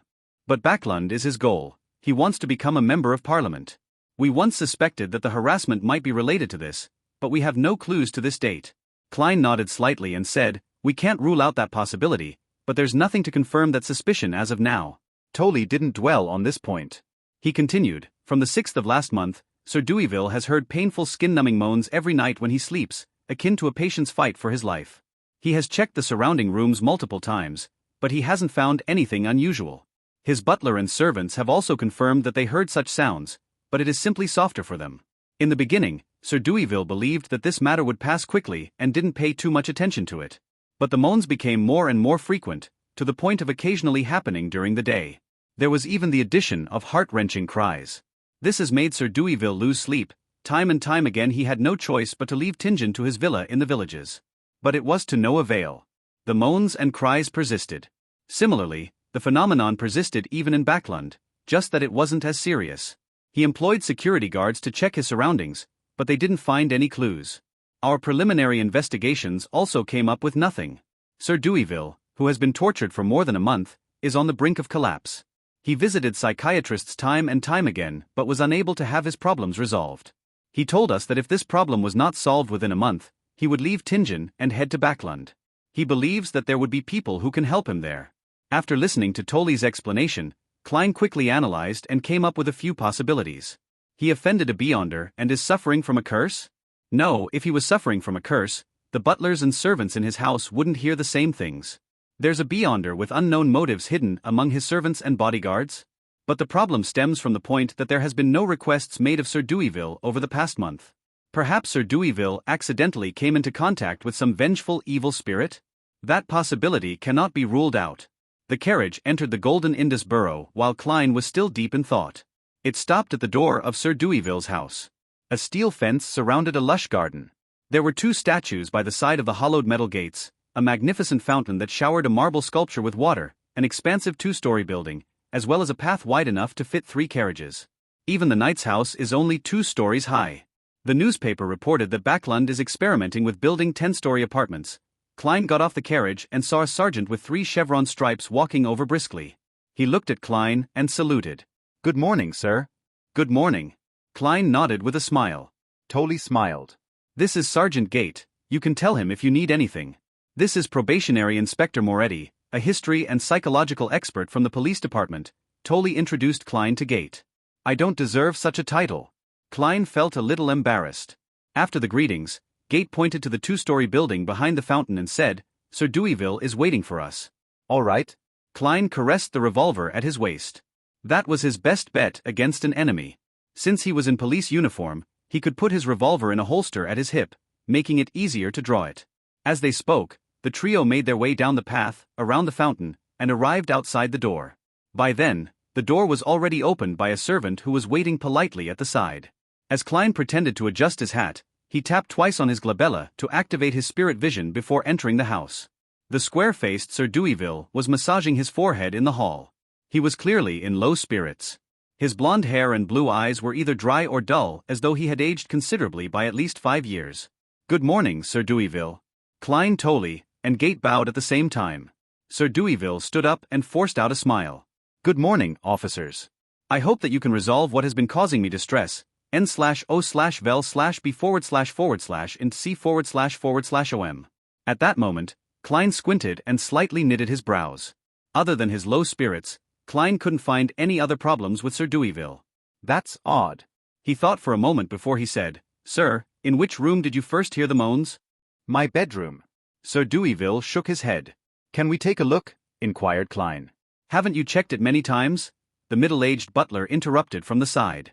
It was clear that he didn't notice that Klein was the partner of the kind-hearted soul that had not pocketed the money that he picked up. Klein smiled, composed. "Those were my colleagues, not me." "Sir, this is an expert sent by the police agency," Tolley said, taking the opportunity to introduce him. Deweyville looked at the young expert and said, "All right, Cullen, take him to my room." "Sir, I hope that you will come with us," Klein said seriously. Deweyville hesitated for a few seconds before saying, "If that can solve the problem." He grabbed his cane as he spoke. He made his way feebly toward the staircase with the butler Cullen and several guards beside him, ready to support him if needed. Klein surveyed the surroundings as he followed behind them silently. 1 step, 2 steps, 3 steps. They arrived at the second story and entered the master bedroom. Klein didn't have the time to survey the surroundings when the hair on his body stood on their ends. This was feedback from his spiritual perception. Sir Deweyville's bedroom was larger than the living room and dining room of Klein's house combined. It was partitioned into a place for a bed, a living space, a changing room, a bathroom, and a study desk and bookshelves. The furnishings were exquisite, and the details were extravagant. But to Klein, the light seemed dimmer and the temperature was several degrees colder than the outside. At the same time, he seemed to hear the sound of sobbing and moaning, as though one was putting up a last-ditch struggle. Klein was in a trance, and everything suddenly returned to normal. The sunlight shone brightly through the window and poured over the entire bedroom. The temperature was reasonable, neither too high nor low. The surrounding policemen, bodyguards, and butler were quiet. No one spoke. He looked sideways at the classic yet luxurious bed. He felt there were pairs of blurry eyes lingering in the shadow, like the moths that fearlessly stayed around gas lamps. Taking a few steps closer, Klein lost the earlier images from his spirit vision. Not a standard wraith or an evil spirit. What is it exactly? Klein frowned and recalled the mysticism knowledge that he had been learning all this time. From what he had seen, the mission would have been easy if it was passed to a corpse collector, gravedigger, or spirit medium. It was obviously not within his domain of expertise. Holding back his urge to use divination as an investigative approach, Klein looked around slowly to look for other traces to confirm the few guesses on his mind. "Inspector." Sir Deweyville hesitated and asked, "Did you discover anything?" "If it were that easy, I believe my colleagues wouldn't have waited until now," Klein replied, glancing at the philanthropist subconsciously. Just as he planned to retract his gaze, he suddenly saw that there was a faint white human figure reflected behind Sir Deweyville in the mirror behind him. No, there were many figures overlapping each other, resulting in a white distorted figure. The figure flashed by and Klein seemed to hear faint sobbing. Phew! He let out a breath to ease his nerves, having almost drawn his gun out of fright. Heightened spiritual perception with spirit vision will one day scare me senseless. Klein tried relaxing his tense nerves by joking around before redirecting his focus back onto Sir Deweyville. This time, he saw something different. Now that he was in the bedroom, Sir Deweyville had a faint and twisted figure shimmering around him. It even dimmed the lighting of that area. Every flash was accompanied by an illusionary cry and moan that could hardly be detected by an ordinary person. Hardly audible for an ordinary person under ordinary circumstances? Is it because it's daytime? Klein nodded as he thought. He had an initial judgment for this case. It was resentment that was haunting Sir Deweyville. It was the remnant spirituality that resulted from unresolved emotions before a human's death. If such feelings of resentment stayed in this world over a period of time, they would become a terrifying wrathful spirit after becoming stronger. N/O/vel/B//J and C//om. However, Sir Deweyville was a famous philanthropist. Even Benson, who was a picky person, was in awe of him. Why would he be bogged down with the resentment of the dead? Is he actually two-faced? Could it be the means of a beyonder with nefarious intentions? Klein guessed the possibilities suspiciously. After some thought, he looked towards Deweyville and asked, "Honorable sir, I have a few questions." Please ask. Deweyville sat down wearily. Klein organized his thoughts and asked, "When you leave here to go to a new place, such as the village or backland, do you temporarily get at least half a night's worth of peace before the situation resumes and gradually worsens? Even when you sleep during the daytime, are you able to hear moaning and sobbing sounds?" Deweyville's half-closed eyes suddenly widened as his deep blue eyes were suddenly beaming with hope. "Yes, did you find the root of the problem?" Only then did he realize that due to his extended period of insomnia and his poor mental state, he had completely forgotten to inform the police about such an important clue. Seeing that Klein's question had uncovered something useful, Inspector Tolley relaxed. He knew that the Nighthawk had found a clue. Sergeant Gate was surprised and curious too. He couldn't help but look closely at the psychological expert, Klein. It coincided with the traits of gradual entanglement and the feature of accumulation. Having received the feedback, Klein had basically confirmed the cause. Then, he had two ways of helping Sir Deweyville to shake off the burden. One was to set up an altar directly around the man and remove the resentment of the dead entirely using ritualistic magic. The second option was to use other mysticism measures to find the root of the problem and solve it from there. Taking into consideration the rule of preventing commoners from learning of beyonder powers to the best of his abilities, Klein planned on first attempting the second method. Only if it failed would he pray to the goddess. "Sir, yours is a psychological illness, a mental problem." He spoke nonsense with absolute seriousness while looking at Deweyville. Sir Deweyville knitted his brows and asked in reply, "Are you telling me that I'm a mental patient, that I need to enter an asylum?" No, nothing that serious. "Actually, most people have psychological problems to one degree or another," Klein casually comforted him. "Please allow me to introduce myself again. I am a psychological expert from the Alwa County Police." "Psychological expert?" Deweyville and his butler looked at Inspector Tolley, who they were familiar with. Tolley nodded seriously and confirmed that it was true. "All right, what do you need of me for my treatment? Besides, I don't understand why my butler, my bodyguards, and my servants will hear the sobbing and moaning as well." Deweyville held his walking stick with both hands, looking confused. Klein replied professionally, "I will explain it to you after it's resolved. Please tell your butler, your servants, and your bodyguards to leave. Inspector Tolley, Sergeant Gate, please leave as well. I need a quiet environment to begin the initial treatment." "A treatment with magic," Inspector Tolley added in his heart and nodded at Sir Deweyville. Deweyville fell silent for more than 10 seconds before saying, "Cullen, take them to the living room on the second floor." Yes, sir. Butler Cullen didn't retort since the request was made by a police officer, a probationary inspector, and a psychological expert. After watching them leave the room one after another and closing the door behind them, Klein looked at Deweyville, who had dark blonde hair and blue eyes, and said, "Sir, please lie down on your bed. Relax and try to sleep." All right. Deweyville hung his coat and hat on the clothes rack before walking slowly to the side of the bed and then laid down. Klein drew all the curtains, turning the room dark. He took off his pendant and quickly used spirit pendulum to determine any dangers. Then he sat on the rocking chair near the end of the bed, traced a spherical light in his mind, and entered cogitation. He allowed the world of spirituality to extend before his eyes. Then, he leaned against the back of the chair and fell into a deep sleep, allowing for his astral projection to make contact with the external world. He was using the technique of dream divination, to let himself be in the spiritual environment like he was dreaming, so as to communicate with each and every resentment that plagued Sir Deweyville. Only communication would be able to give him an answer and solve the problem. Whoosh! Whoosh! Whoosh! A sad sob reverberated in Klein's ear, and he saw that the white translucent figures were floating around him. A painful groan echoed as Klein, who barely regained his mental processes, extended his right hand and touched one of them. Suddenly, the figures swarmed at him like moths darting toward a fire. The image before Klein's eyes suddenly turned blurry, and his brain seemed to be cleaved into two. Half of his mind was calmly observing, while the other half saw a mirror. In the mirror, there was a young girl dressed in worker garbs. She looked strong and fit as she walked in a dust-covered factory, while her head throbbed in pain. Her eyesight occasionally turned blurry, and her body became skinnier by the day. She seemed to hear someone calling her Charlotte, and the voice said that she had a hysterical illness.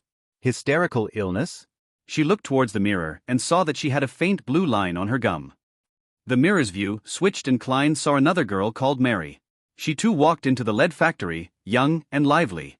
Suddenly, half of her face started twitching, followed by her arm and leg on the same side. "You have epilepsy," she heard someone say while her whole body was convulsing. As she twitched and fell, the intensity increased before she finally lost consciousness. There was another girl, and she was depressed. She was walking around the street in a daze, to the point of having a speech impediment. She had a very bad headache, and she had a blue line on her gums. She would also convulse from time to time. She met a doctor, and the doctor said, "Lafayette, this is a result of lead poisoning." The doctor looked at her with pity and saw her convulse again. She twitched continuously, and the doctor saw that her eyes had lost all their light. Many images appeared before Klein, and he remained immersed within them and calmly observed. Suddenly, he understood the plight of the girls. The female workers had been in extended contact with white lead. They had all died of lead poisoning as a result of long-term exposure to the dust and powder. Sir Deweyville had a lead factory under his name and also 2 porcelain factories. All of them hired comparatively cheaper female workers. Klein saw all of that in silence, and felt that there was something that still had not been clarified. Such death resentment was insignificant. They could not affect reality or have any effect on Deweyville even when accumulated. Unless there was a more powerful and stubborn resentment that had united them all. Just then, he saw another girl. The girl was no more than 18 years old, but she was glazing the porcelain in the factory. "Haley, how are you doing lately? Do you still have a headache? If it gets too serious, remember to inform me. Sir Deweyville has enforced a rule that people with severe headaches cannot continue being in contact with lead and must leave the factory," an elder lady asked with concern. Haley touched her forehead and replied with a smile, "Just a little, I'm okay. Tell me tomorrow if it gets any worse," the elderly lady exhorted. Haley agreed. When she returned home, she massaged her forehead from time to time. She saw that her parents and brothers had returned, but their faces looked hopeless. "Your father and brothers lost their jobs," her mother said as she wiped her tears. Her father and brother hung their heads low and muttered, "We will try to get some work at the harbor. But we don't even have bread money for the day after tomorrow. Maybe we will need to move to Lower Street." Haley's mother looked at her with reddened eyes. "When are you getting your pay? It's 10 solely, right?" Haley massaged her forehead again. "Yeah, Saturday." Saturday. She didn't say anything else and remained as quiet as usual. She returned to the factory the next day and told her supervisor that her headache recovered and she felt fine. She smiled and walked 5 kilometers back and fro to work daily. She massaged her head more and more frequently. "You haven't found another job?" Haley couldn't help but ask her father and brother while looking at the soup which was boiling with black bread. Her father said in frustration, "The economy is in a recession. Many places are retrenching. Even the harbor jobs are sporadic. I could only get 3 solely and 7 pence a week." Haley sighed and fell into her usual silence. However, she hid her left hand that was twitching suddenly. On the second day, she walked to work again. The sun was shining brightly, and the street grew busier and busier with pedestrians. Suddenly, she started convulsing all over. She fell to the side of the road, foam spewing out of her mouth. She looked up into the sky and her gaze turned into a blur. She saw people walking past and others getting close. She saw a carriage pass by with the Deweyville family emblem with a white dove with its spread wings as if ready to take off. She tried hard to open her mouth, but she couldn't make a sound. So, she didn't say a thing, quiet as ever. But the difference this time was that she was dead. The scenery started to distort, turning illusory, and began to fade away. After Klein left his dreamlike state, his vision adapted to the darkness in the room. He knew that with £1 and 10 solely, which was 30 solely a week, Benson didn't have an easy time supporting the family according to the standards of an average family. He had thought that the majority of workers earned 20 solely a week. He had once heard Melissa remark that Lower Street of Iron Cross Street had 5, 7, or even 10 families squeezing into the same room. He also learned from Benson that as a result of the situation in the southern continent, the kingdom's economy was in a recession for the past few months. He knew that a maid with board and lodging provided could earn between 3 solely and 6 pence to 6 solely a week. Klein extended his hand and pinched his glabella. He was silent for a long time, until Sir Deweyville asked, "Officer, aren't you going to say anything? The psychiatrists I went to would always speak to me and ask questions in such a situation. However, I must say that I feel at peace. I almost fell asleep. I haven't heard any moans or cries yet." "How did you do it?" Klein leaned back in the rocking chair. Instead of providing an answer, he asked with a gentle tone, "Sir, do you know about lead poisoning? Do you know about the dangers of lead?" Deweyville fell silent for a few seconds. "I did not know about it in the past, but I do now. Are you telling me that my psychological illness stems from my guilt toward the female lead and porcelain factory workers? Without waiting for Klein to answer, he continued just like he always had, in his position of power during a negotiation. Yes, I did feel guilty about this in the past, but I did compensate them.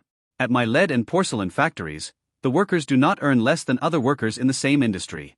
In Backlund, lead and porcelain workers are paid no more than 8 soldi a week, but I pay them 10, sometimes even more. Many people criticize me for breaking ranks since it makes it hard for them to recruit workers.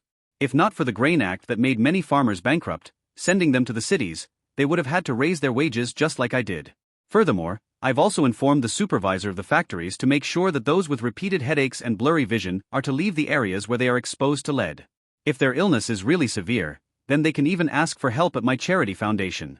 I think I have done enough. Klein spoke without a ripple of emotion in his voice. Sir, at times, you cannot imagine how important a salary is to a poor person. Simply losing work for a week or two can result in an irreversible loss to their family, a loss that would cause tremendous grief.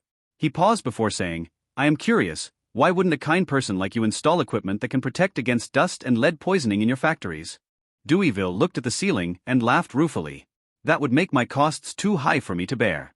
I would no longer be able to compete with other lead and porcelain companies. I no longer pay too much attention to my profits in these areas of my business. In fact, I am even willing to fork out some money.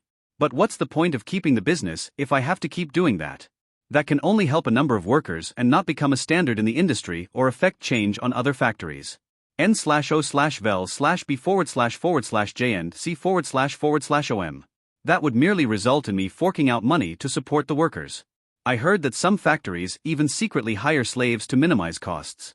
Klein crossed his hands and said after a moment of silence, Sir, the root of your psychological illness comes from the buildup of guilt, despite you believing that the guilt has faded and disappeared over time. It wouldn't have any visible effects under normal circumstances, but there was something that triggered you and set off all the problems at once. Something that triggered me? I'm not aware of such a thing, Deweyville said puzzled, but with conviction. Klein allowed the chair to rock gently as he explained with a gentle tone, You did fall asleep for a few minutes just now, and you told me something. Hypnosis. Deweyville made a guess as he usually did. Klein did not give a direct reply and instead said, You once saw a girl dying on her way to work while you were on your carriage. She had died because of lead poisoning. She was one of your workers who glazed porcelain while she was still alive. Deweyville rubbed his temples, speechless before saying somewhat doubtful, I think that happened once. But I can't remember it clearly. His prolonged insomnia had left him in a poor mental state. He could only faintly recall seeing such a scene. He thought for a moment, but gave up taxing his brain. Instead, he asked, What was that worker's name? Well, what I meant was, what should I do to cure my psychological illness? Klein replied immediately, 2 things. First, the worker that died by the side of the road was called Haley Walker. That was what you told me. She was the most direct trigger, so you have to find her parents and give them more compensation. Second, spread information about the dangers of lead in the newspapers and magazines. Allow your charity foundation to help more workers who suffered from the damage. If you succeed in becoming a member of parliament, push for enacting laws in this domain. Deweyville sat up slowly and laughed in a self-deprecating manner. I will do all of the rest, but to enact a law, I think it's impossible since there is still competition from nations beyond our country. Setting up such a law would just slip the entire industry in the country into a crisis. Factories would become bankrupt one by one, and many workers would lose their jobs. Organizations that help the poor cannot save that many people. He slowly got off the bed and adjusted his collar. He then looked at Klein and said, Haley Walker, right? I'll immediately get Cullen to retrieve information about her from the porcelain company and find her parents. Officer, please wait with me and continuously evaluate my mental state. All right. Klein stood up slowly and smoothed his black and white checkered police uniform. At 11 in the morning, in the living room of Deweyville, Klein sat on the sofa in silence as he looked at the man and woman being guided into the house by butler Cullen. The 2 guests had blemished skin, wrinkles already woven into their faces. The man had a slight hunch while the woman had a mole under her eyelid. They looked nearly identical to what Klein had seen through Haley, just older and more haggard. They were so skinny that they were almost all bone. Their clothes were old and ragged. Klein even learned that they couldn't continue living on Lower Street of Iron Cross Streets any further. Sob.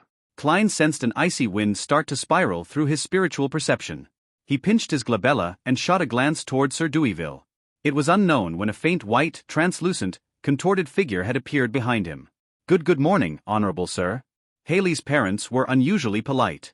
Deweyville rubbed his forehead and asked, "Are the both of you Haley Walker's parents? Doesn't she also have a brother and a 2-year-old sister?" Haley's mother answered in fear, Her brother broke his leg at the harbor some time back. We got him to take care of his sister at home." Deweyville remained silent for a few seconds before he sighed. "My deepest condolences for what happened to Haley." Upon hearing that, the eyes of Haley's parents immediately turned red. They opened their mouths and said over each other, Thank you for your goodwill. The police told us that Haley died from lead poisoning." That's the term, right? "Oh, my poor child, she was only 17. She was always so quiet, so determined. You had sent someone to visit her before and sponsor her burial. She is buried at the Raphael Cemetery." Deweyville glanced at Klein and changed his sitting posture. He leaned forward and said with a serious tone, "That was actually an oversight of ours. I have to apologize. I have considered that I need to compensate you, to compensate Haley. Her weekly salary was 10 soli, was it not? 1 year would be 520 soli, or £26. Let's assume that she could have worked for another 10 years. Cullen, give Haley's parents £300. £300? Haley's parents were dumbfounded. They never had more than £1 of savings, even at their richest. It wasn't only them who were dazed. Even the expressions of the bodyguards and maids in the room were also all that of shock and envy. Even Sergeant Gate couldn't help but draw in a deep breath. His weekly salary was only £2, and among his subordinates, only one chevron constable earned £1 a week. Amidst the silence, Butler Cullen walked out of the study and held a bulging sack. He opened the sack and revealed stacks of cash, some £1, some £5, but mostly made up of 1 or 5 soli. It was clear that Deweyville had made his subordinates receive change from the bank earlier. It's an expression of Sir Deweyville's goodwill. Cullen handed the sack over to Haley's parents after receiving confirmation from his master. Haley's parents took the sack and rubbed their eyes, looking at it in disbelief. "No, this is too generous, we cannot accept this," they said as they held the sack tightly. Deweyville said in a deep voice, "This is what Haley deserves. Why, you truly are a noble, charitable knight." Haley's parents bowed repeatedly in agitation. They had smiles on their faces, smiles that they couldn't repress. They praised the knight repeatedly, repeating the same few adjectives they knew. They kept insisting that Haley would be grateful towards him in heaven. Cullen, send them home. "Oh, take them to the bank first." Deweyville heaved a sigh of relief and instructed his butler. Haley's parents hugged the sack tightly and walked toward the door quickly without stopping. Klein saw the faint translucent figure behind Sir Deweyville attempt to extend its hands towards them, hoping to leave with them, but the parents' smiles were abnormally radiant. They didn't turn back. That figure turned fainter and soon vanished completely. Klein also sensed that the icy feeling in the guest hall had instantly returned to normal. From beginning to end, all he did was sit there silently, not expressing his opinion. "Officer, I feel much better. Now can you tell me why my butler, servants and bodyguards could also hear the cries and moans? This shouldn't just be solely a psychological illness of mine, right?" Deweyville looked at him curiously. Inspector Tolley, who knew the underlying truth, instantly became nervous. Klein replied without much expression, "In psychology, we call this phenomenon mass hysteria." "Mass hysteria?" Sir Deweyville, who had met many psychiatrists recently, ruminated over the term Klein had said. Despite their curiosity, his butler, bodyguards, and servants didn't make a single sound since they had not been given permission by him. As for Sergeant Gate, he looked towards Klein doubtfully as if he had never heard of that concept. Klein controlled his habit of tapping the armrest with his fingertips and calmly explained, "Humans can be fooled easily by their sensory organs. Mass hysteria is a kind of psychogenic illness that is a result of tense nerves and other factors amongst a group of individuals as they influence each other." The jargon he spewed out confused Sir Deweyville, Sergeant Gate, and the rest, causing them to subconsciously opt to believe him. Let me give a simple example of this. This was one of the cases that I previously dealt with. One man held a dinner banquet and invited 35 guests. Midway, he suddenly felt disgusted and puked. After that, he even had severe diarrhea. After a couple times, he began to believe that he had gotten food poisoning. He shared his speculation with the other guests on the way to the hospital. In the next 2 hours, there were more than 30 guests that had diarrhea amongst the 35 guests, with 26 of them experiencing nausea. They flooded the entire emergency room of the hospital. The doctors went through a detailed examination and performed cross-checks, and they concluded that the very first man didn't have food poisoning at all. Instead, it was a result of stomach inflammation caused by the change of weather and cold liquor. The most surprising fact was that none of the guests who went to the hospital had food poisoning. In fact, not a single one of them was sick. That is mass hysteria. Deweyville nodded slightly and marveled. I understand now. Humans do lie to themselves easily. It's no wonder that Emperor Roselle once said that a lie would become reality once it was repeated 100 times. N/O/vel/b/c/om. Officer, how may I address you? You are the most professional psychiatrist I have ever met. Inspector Moretti. Klein pointed at his epaulette and said, Sir, your troubles have been resolved temporarily for now. You can try to sleep now while I determine if there are any other problems. If you are able to sleep well, please allow us to bid farewell ahead of time instead of waiting for you to wake up. All right. Deweyville massaged his forehead, took his cane, and walked upstairs to his bedroom. Half an hour later, a police carriage left the fountain at the door of Deweyville's residence. When Sergeant Gate got off on the way and returned to his police station, Inspector Tolley looked towards Klein. He complimented in jest, Even I believed that you were a real psychological expert. Before he finished his sentence, he saw the young man in a black and white checkered uniform looking expressionless. His eyes were deep and serene as he forced a smirk on his face and said, I only had some experience with it in the past. Inspector Tolley fell silent until the carriage arrived outside 36 Zutland Street. Thank you for your assistance, allowing Sir Deweyville to be finally free from his problems and be able to find sleep again. He extended his hand and shook Klein's hand. Thank Dunn on my behalf. Klein nodded slightly and said, All right. He went up the stairs and returned to the Blackthorn Security Company. He knocked and entered the captain's office. Dunn. Dunn was waiting for his lunch. Dunn. Klein massaged his forehead and kept his reply short and simple. The root of the problem stemmed from the lead and porcelain factory under Sir Deweyville. From the moment they were established to this day, too many deaths have been caused by lead poisoning. And every accident left Sir Deweyville with some resentful spirituality. Generally speaking, that wouldn't bring too big of a problem. That might cause nightmares at the most. Dunn had experienced similar cases with his plethora of experience. Klein nodded slightly and said, Yes, that's usually the case. But unfortunately, Sir Deweyville encountered a female worker who died of lead poisoning on the streets. She collapsed by the side of the street and happened to catch a glimpse of the Deweyville's family emblem. She also harbored intense indignation, worry, and desires. It was only when Sir Deweyville gave her parents, brother, and sister a compensation of £300 did her emotions dissipate. This is a societal problem. It isn't rare in the age of steam and machinery. Dunn took out his smoking pipe, smelled the tobacco, and sighed. Workers that make linen work in damp environments, and are generally diagnosed with bronchitis and joint-related ailments. As for factories with serious powder and dust issues, even if the dust isn't poisonous, it can still accumulate into lung problems. Sigh. We don't have to talk about this. As the kingdom develops, I believe these problems will be resolved. Klein, let's find a restaurant tonight to celebrate you becoming an official member, all right? Klein thought for a moment before saying, How about tomorrow? Captain, I have used spirit vision for an extended period of time today and also used dream divination to directly interact with those resentments. I'm feeling especially drained. I want to return home in the afternoon to get some rest. Would that be okay? Oh, then I'll head over to the Divination Club at about 4 or 5 in the afternoon to see how the club members are reacting to news of Honas Vincent's sudden death. No problem, that's only necessary. Dunn chuckled. Tomorrow night it is. Let's do it at Old Will's restaurant next door. I'll get Roseanne to make a reservation. Klein took off his police peak cap and stood up to salute him. Thank you, Captain. See you tomorrow. Dunn lifted his hand and said, Hold on. Did you mention that Sir Deweyville gave the female workers' parents a compensation of £300? Yes. Klein nodded and immediately understood the reason why the captain had mentioned it. You are worried that they will get into trouble because of their wealth? Dunn sighed. I've seen many similar situations in the past. Pass me their address. I'll ask Kenley to arrange for them to leave Tingen for another city, to start life anew. All right, Klein replied in a deep voice. With all of that done, he left Dunn's office and entered the break room diagonally opposite. He changed into his original suit and left the police uniform in his locker. Klein took the public carriage back to Daffodil Street in silence. He took off his coat and top hat. He then heated up the leftovers from last night and ate them with the last piece of wheat bread to fill his stomach. Then he went to the second floor, hung his clothes, and slumped into bed. When he woke up, the pocket watch showed that it was already 2:10 in the afternoon. The sun was hanging high up in the sky and the sunlight shone through the clouds. Underneath the golden splendor, Klein stood next to his desk and looked out the oriel window. He watched the pedestrians in old ragged clothing as they entered or left Iron Cross Street. Phew! He let out a breath slowly, finally overcoming his low spirits.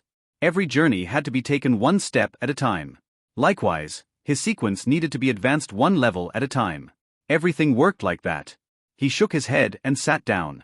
He started concluding and reorganizing his encounter over the last week, so as to reinforce the important points in his mind to prevent himself from forgetting them. 5 minutes before 3 in the afternoon. Above a blurry, boundless, grayish-white, silent gray fog stood a lofty palace. An ancient mottled bronze table sat there quietly. On the seat of honor at the long table sat a man already engulfed by the thick gray fog. Klein leaned against the back of the chair and contemplated. He suddenly extended his hand and tapped on the crimson stars that represented justice and the hanged man. Backlund, Empress Borough. Audrey lifted her dress as she quickly walked towards her bedroom. Suddenly, she felt something and looked sideways at the shadow sitting on the balcony. As expected, she saw her golden retriever, Susie, who was sitting there in silence, observing her as always. Audrey sighed and drew a crimson moon on her chest. She then got closer and looked down at her golden retriever from a commanding position. Susie, that's not right. This is peeping. A spectator has to observe in an open manner. The golden retriever lifted its head to look at its owner and shook its tail. After nagging her dog, Audrey didn't delay any further and continued walking towards her bedroom again. In the few seconds of opening and closing the door, she suddenly had a weird idea. I wonder if Mr. Fool would allow Susie to enter that mysterious space. Then, there would be 4 members in the tarot gathering. And all of them would be Beyonders. No way, Susie can't talk. If they were to let her express her opinion and share her thoughts, what would she do? Woof woof woof? Howl howl? Why am I mimicking a dog's bark here? Just imagining such a scene feels really strange. A mysterious and solemn gathering with the sudden barking of a dog. Mr. Fool would definitely kick us out of the tarot gathering directly. Audrey locked the door and sat by the side of her bed. She took out a piece of old yellowish-brown paper from underneath her pillow. She read it repeatedly and entered her spectator state. In a particular area of the Sonia Sea, an old sailboat which was in pursuit of the listener had already left the Rorsted archipelago. Seafarer Alger Wilson was worried that the wall clock's machinery would malfunction, so he entered the captain's cabin about half an hour earlier in case he had misjudged the time, which would cause his subordinates to see him getting pulled into the tarot gathering. In front of him was a glass of nearly transparent liquor. The rich aroma swirled strand after strand into his nostrils. Alger trembled once again when he thought of the impending gathering, the boundless fog that presented itself in front of him in the hotel's corridor, and the mysterious fool who sat in the middle of the gray fog. He lifted his glass and took a gulp, using the burning sensation in his throat to ease the emotions that had stirred within him. Very soon, he restored his calm. He was as calm and stoic as he always was. Above the gray fog, gigantic stone columns held up a majestic divine hall. 2 dark red blobs extended out into faint human figures by the side of the ancient mottled bronze table. Good afternoon, Mr. Fool. Augmented with a blurry effect, Audrey greeted him with a bow and smiled. It is unfortunate that there is no wine here, otherwise we could have a toast to your successful trial. She was referring to the ritualistic magic. You are more powerful than we imagined, Alger Wilson praised as well. Klein was surrounded by the thick fog as usual. He pressed down with his right arm and spoke with his normal tone, replying as though it was natural. Great, this means that we are on the path of excellence. If you have any matters to tend to that leave you unable to attend the gathering on Mondays, conduct the ritual and inform me. All you have to do is change the line in the incantation, I pray for a good dream, with the reason. All right, Audrey quickly agreed. Mr. Fool, I obtained another page of Emperor Roselle's diary. I believe I still owe you 1 page. I was away from land this week and haven't found any new pages. Alger placed his right hand near his chest and bowed in apology. No matter. I expected my request to take a long time. Klein leaned back into his chair and tapped the armrest with his index finger. He looked at Miss Justice and said, You can express the contents of the diary now. Audrey bowed slightly and said, As you wish. A pen suddenly appeared before her. She recalled the symbols that she had memorized and tried her best to transcribe them. In seconds, she saw that the goatskin was already filled with content. The strange symbols neatly covered the entire page. After checking the contents, she put down the fountain pen and said, It's done. Klein raised his hand and the goatskin parchment appeared in his palm. Shifting his gaze down, he started reading without emotion. July 9th. I suddenly thought of an interesting question. Since the sequence pathways are also called the blessings of the divinities or pathways of the divinities, then why would the stone slate that records the completed 22 sequence pathways be called the blasphemy slate? Blasphemy, what an interesting term. Just who is the one blasphemed? And who created the blasphemy slate? How could that person hold all of the sequence pathways? Just what other information was on the stone? I really want to see it. July 12th. I've realized another fact today. The sealed artifacts are an important component of a church's overall strength, even though some of the sealed items are very, very dangerous. Among the 7 churches, the God of Craftsmanship wields the least number of sealed artifacts, which are also relatively less dangerous. Did I join an organization without a future?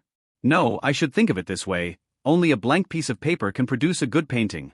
A weak organization is the best place for me to display my abilities. July 14th. I saw that mysterious Mr. Zeratul again. I never expected him to be the leader of an ancient organization, the Secret Order. Klein's pupils constricted when he read this. He nearly revealed an unnatural expression. The Zeratul family only had a certain connection with the Secret Order in the notes of the Church of the Evernight Goddess.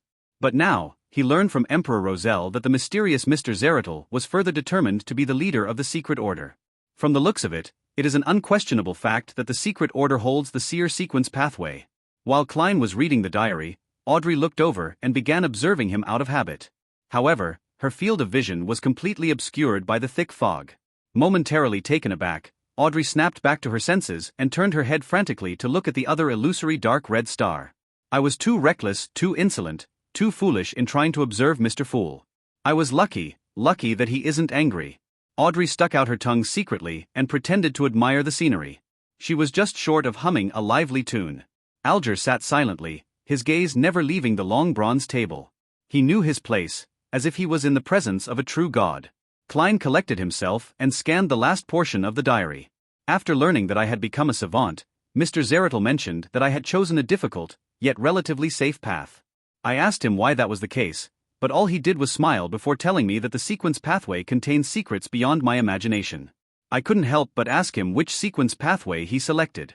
He told me that his sequence 9 was seer. I intentionally mocked him and asked if every seer only disclosed half-truths, never explaining things more clearly. Furthermore, he was clearly a powerful high-sequence beyonder. There was no need for him to continue acting as a seer. Mr. Zeratul told me that it was a habit he adopted from back when he was a seer, and that this was a method that could pique my curiosity and make me cooperate with him. He hoped that I could help him steal a dangerous sealed item from the Church of the God of Craftsmanship, a relic of the Antigonus family. Clearly, this must wait until I become a core member of the Church of the God of Craftsmanship. I asked Mr. Zeratul how long it would take to digest the potion if I used the acting method, and what standards I should use to determine if I had digested it completely. He told me that for the lower sequences, it would only take half a year to digest the potion as long as one strictly used the acting method. In fact, in the fastest case, it might only take a month. And standard measure for progress was simple: every beyonder would sense it immediately once the potion was completely digested. It is what it is. I asked him for more details, but he merely smiled at me. To hell with his smiles, I'll beat up every seer I see when I become a high-sequence beyonder. Rest in peace, Emperor. Klein read the diary several times before looking at Justice and the Hanged Man again. Sorry for the wait. It is our honor. Audrey was still shocked, forgetting that she was a spectator. She looked at the Hanged Man and organized her words. Where can I find the psychology alchemists? Psychology alchemists. Klein suddenly recalled the man buying supplementary ingredients for the spectator potion at the Tingen underground market. Perhaps he was a member of the psychology alchemists? Just as Klein was considering how to get closer to that man, the Hanged Man, Alger Wilson, shook his head and said, Miss Justice, firstly, I don't have a clue. Secondly, I don't think there's any rush in seeking out the psychology alchemists. What you should focus on now is completely digesting the spectator potion. Audrey glanced at the fool and noticed that he didn't have any intention of adding to the conversation. She nodded in disappointment and said, All I want is to have plenty of time to prepare so that I can approach them more naturally. All right, then when can I digest the spectator potion and stop acting? Is there a standard that indicates when I can? I'm almost at the point where I no longer feel frustrated, nor do I hear the constant murmuring anymore. Alger looked at the fool in the fog but saw that he didn't have any intention of speaking. He then deliberated before saying, If you don't use the acting method, the typical rule of thumb is to wait 3 years and confirm that you no longer feel restless or receive any auditory or visual illusions. There is one simple test to determine when you can. That method is to exhaust your body to its limit. If you still don't hear any maniacal murmurings or see any strange things at that point, that would mean that you're ready to advance. With regards to the acting method, I have also just come into contact with it. It feels good, so I don't think it'll take 3 years. That wasn't useful at all. 3 years, that's too long. Audrey criticized inwardly. She had just thought about this when she heard an armrest being tapped. Audrey froze, then turned her head in joy. She saw the Fool tapping on the edge of the long table. Alger sat straighter, waiting for the Fool to speak. Klein said in his normal tone, 4 low-sequence Beyonders, as long as you strictly stick to acting, you should be able to digest the medicine in half a year. It's even possible to do it in a month. He looked at Justice and added, as for the signs of digestion, you'll know it when it comes. It doesn't need to be taught. 1 month? Great. Thank you, Mr. Fool. Audrey exclaimed while brimming with joy. Miss Justice, don't think that you are the chosen one. The key point is half a year. Klein lifted his right hand and placed it beside his lips. Half a year, Alger repeated softly. Audrey sensed joy, relief, and intense doubt in his tone. What is he suspicious about? Audrey thought as she asked, Mr. Fool, have you considered adding more members? N/O/vel/B//int/C//OM. Klein leaned back casually. He had long prepared an answer. This started as a trial, so I didn't spend much time thinking about extending our meetings. But now, as a regular gathering, we must choose our members carefully. Secrecy is our motto. Audrey nodded gently and said, that is to say that we have to follow a process of observation, recommendation, and testing process. Yes, a process. You can interpret it that way, Klein affirmed. In his mind he was thinking about how he could inquire about the secret order and the clown potion. How can I ask questions in a way that befits my status? Klein was placed in a difficult spot. At that moment, realizing that Justice temporarily had nothing else to say, Alger took the initiative to speak. I've heard that a listener from the Aurora Order is searching for traces of the true creator, which is the holy residence they advocate. True creator? Audrey asked, puzzled. It is an ancient entity worshipped by numerous secret organizations and cults. They believe that the creator hasn't completely perished.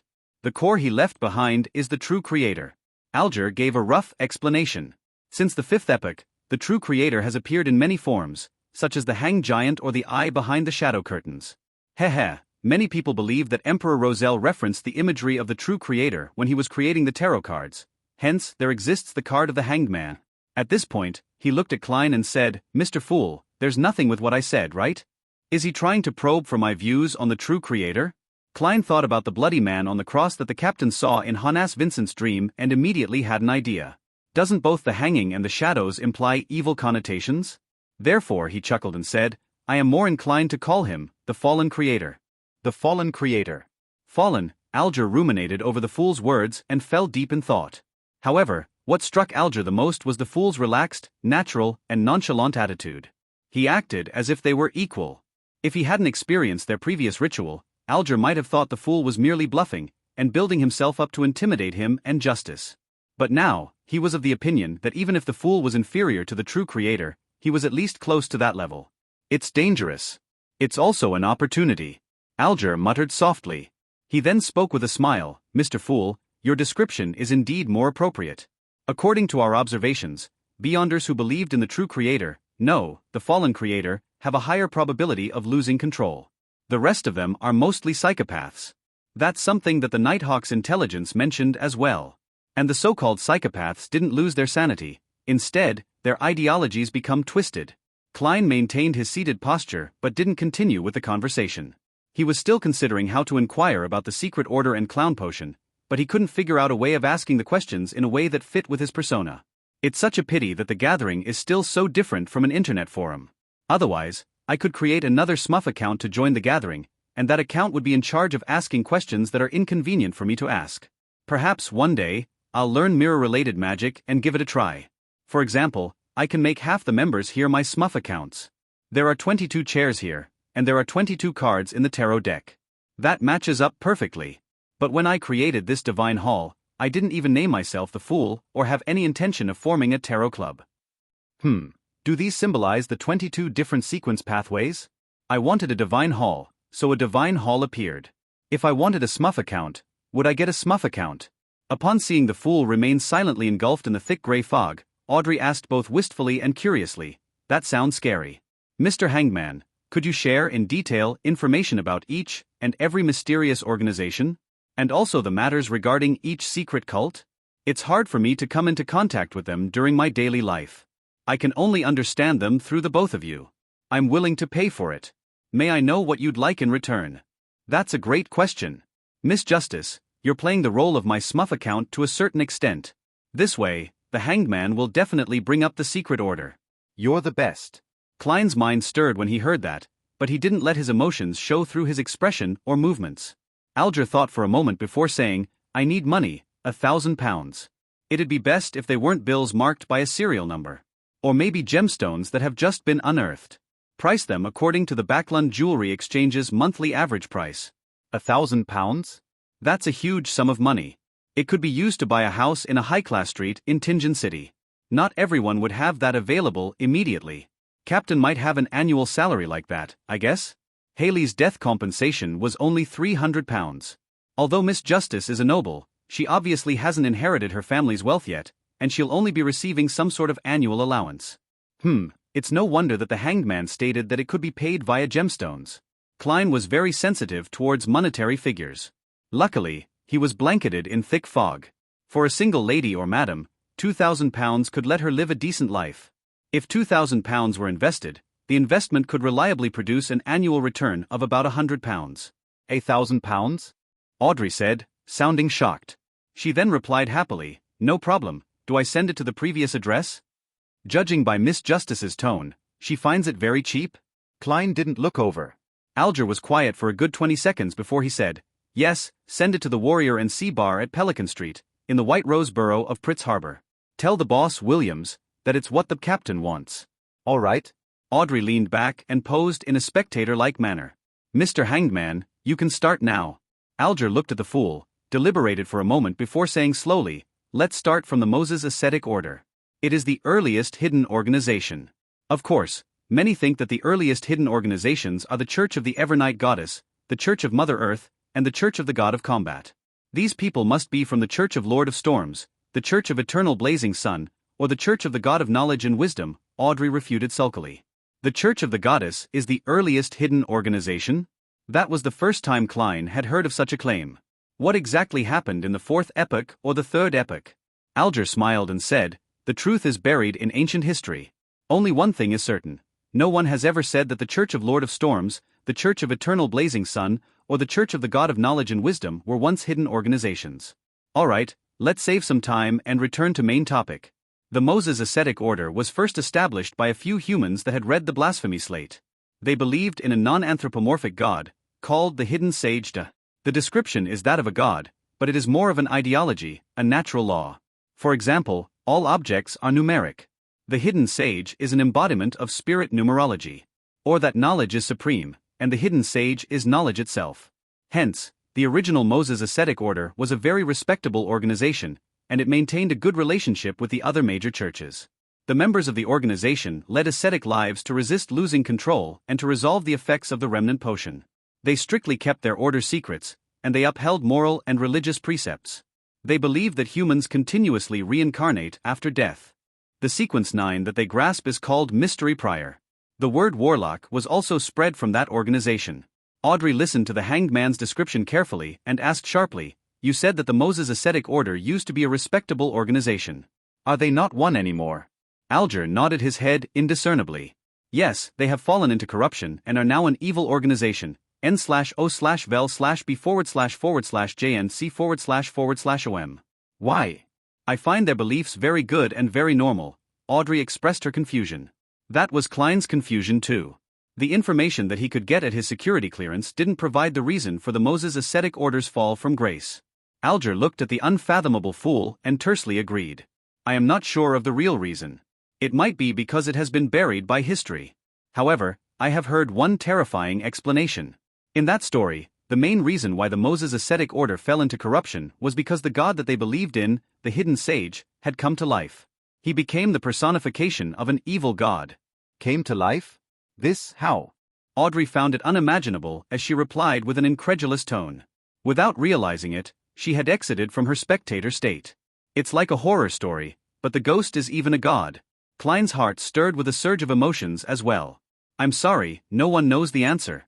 Alger had originally wanted to casually say, maybe Mr. Fool would know, but he held back the urge. He had already teetered on the borders of danger once. In the Book of Storms 5:7, there was a saying that Alger remembered clearly, which was, "Do not test God." Audrey calmed herself down and didn't press for more answers. She gestured for him to continue. Klein maintained his seated posture and his silence, validating the hanged man's descriptions with his own understanding. Finally, he realized that there were 4 points that he needed to take note of. First, the Demonist sect was also known as the Demonist family in the 4th epoch. Back then, they had very few members, and their beliefs were passed down through their bloodlines. Plus, they would kill the fathers of their children and abandon the baby boys. Hence, all the members were female.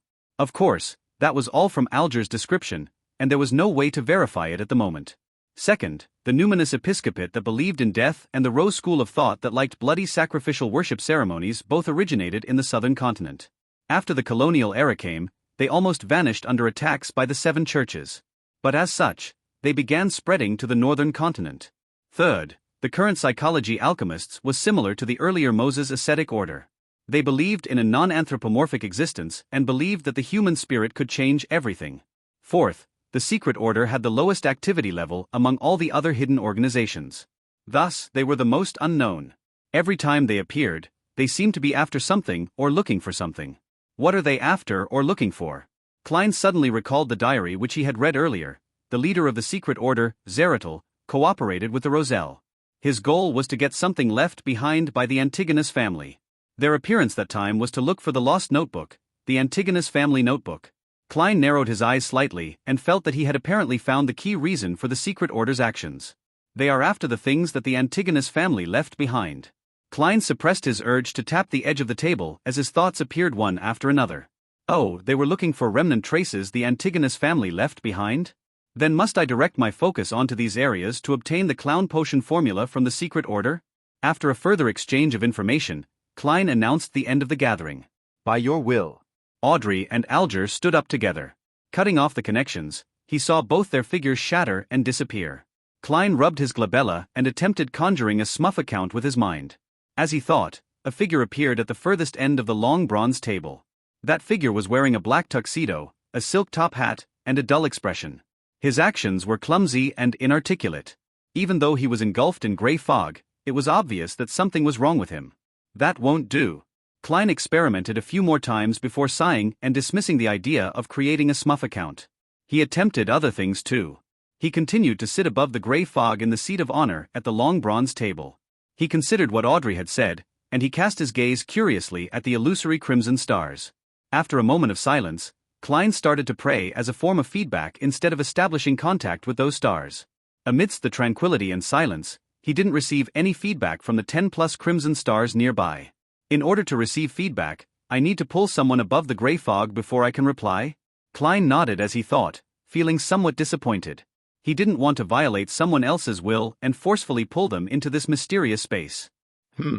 Klein was just getting ready to leave, but he habitually touched a nearby illusory crimson star.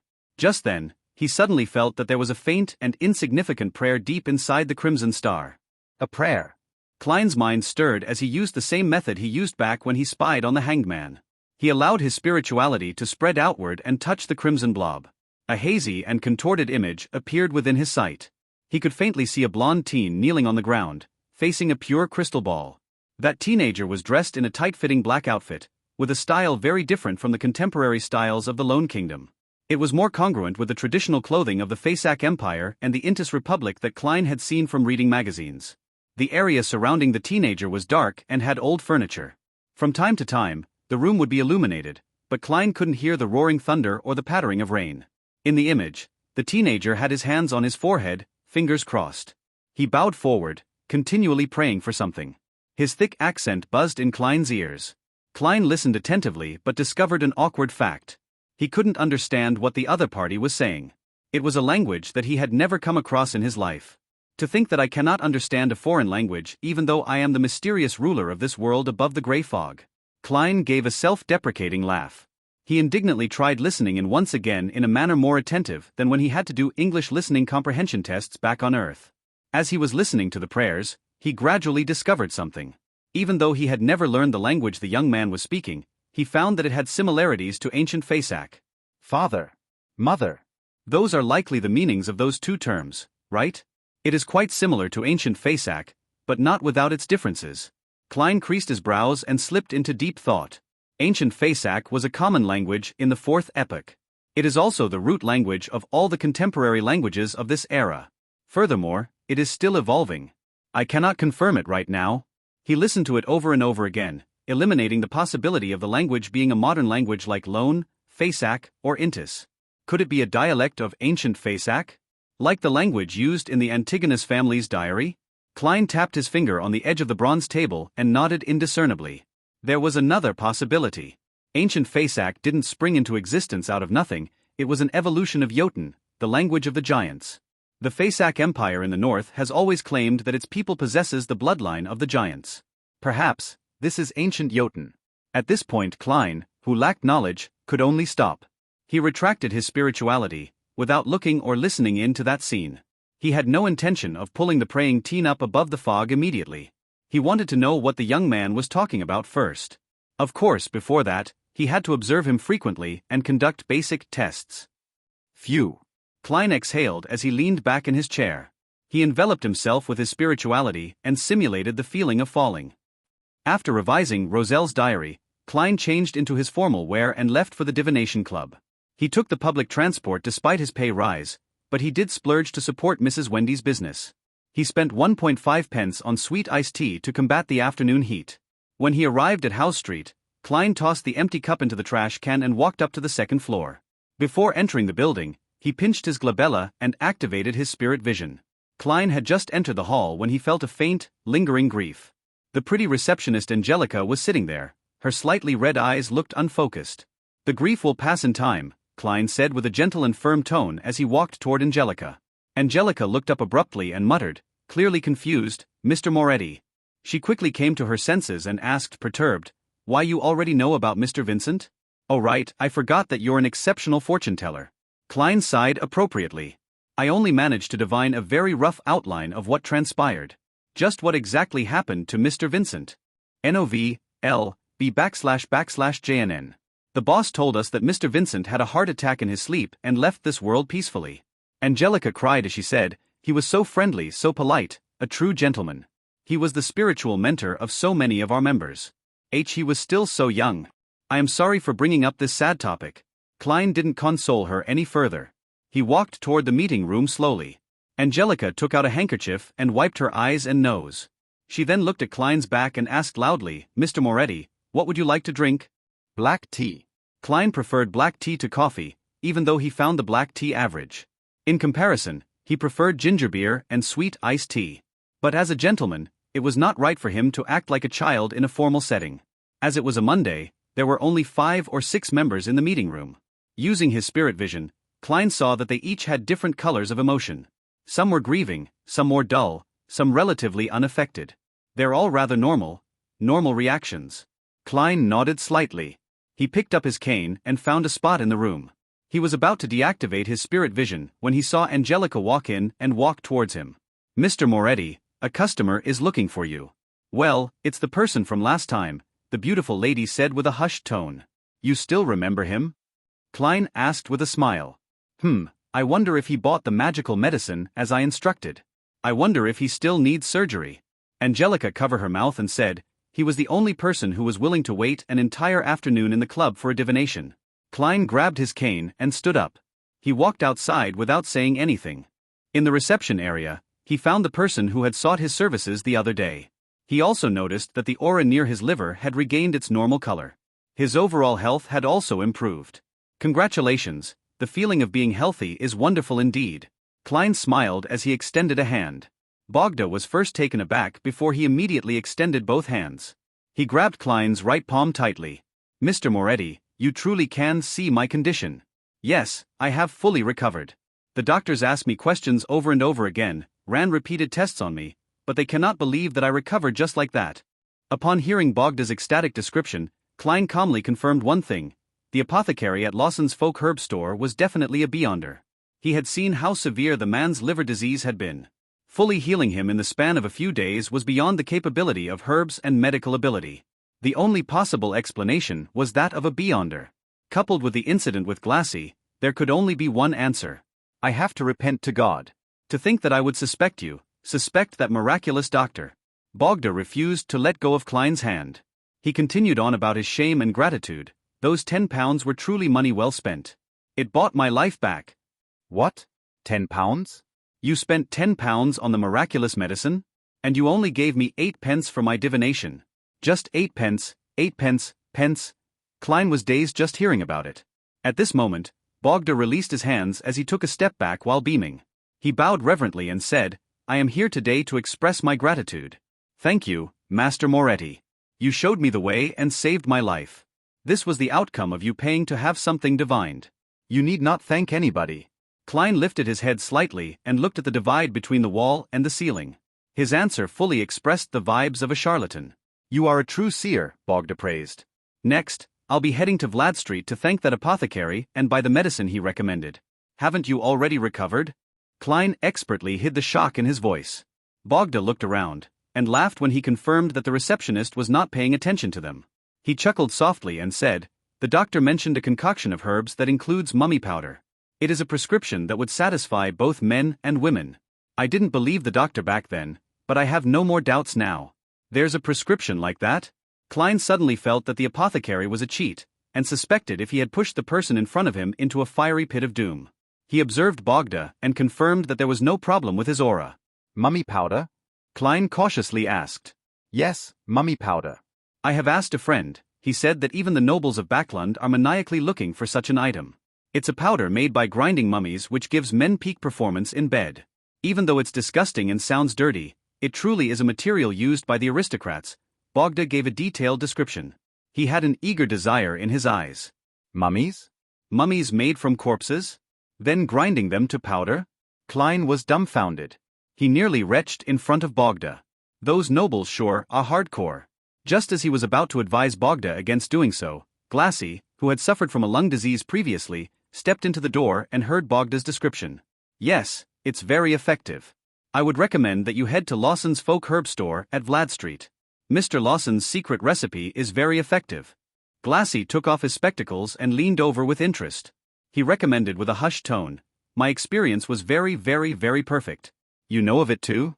I was just about to head to Mr. Lawson's Folk Herb Store. Bogda's worries vanished completely. After a short conversation, he left the divination club in a hurry. Up until then, Klein was still a little dumbfounded. He waited till 5:20 in the afternoon before putting on his hat and picking up his black cane. He took a carriage down to Vlad Street, intending to observe the apothecary named Lawson Darkweed before deciding if he should notify the captain or not. 18 Vlad Street.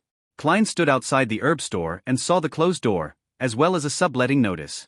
Quite a wary man, he muttered silently. Since this had happened, he no longer had to be troubled or perform any observations. By the afternoon of the next day, Klein had fully recovered from any signs of exhaustion. He walked into the Blackthorn Security Company with steady footsteps. Good morning, Klein.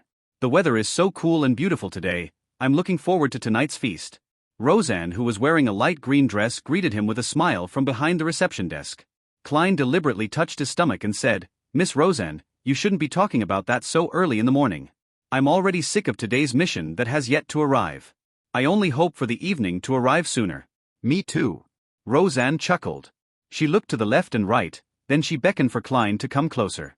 She lowered her voice and said, I met Madame Daly earlier. Spirit medium Madame Daly? Klein asked in surprise. The most famous spirit medium from Alwa County had been living at in Mat Harbor all this time, and it wasn't a short distance from Tingen. Yes.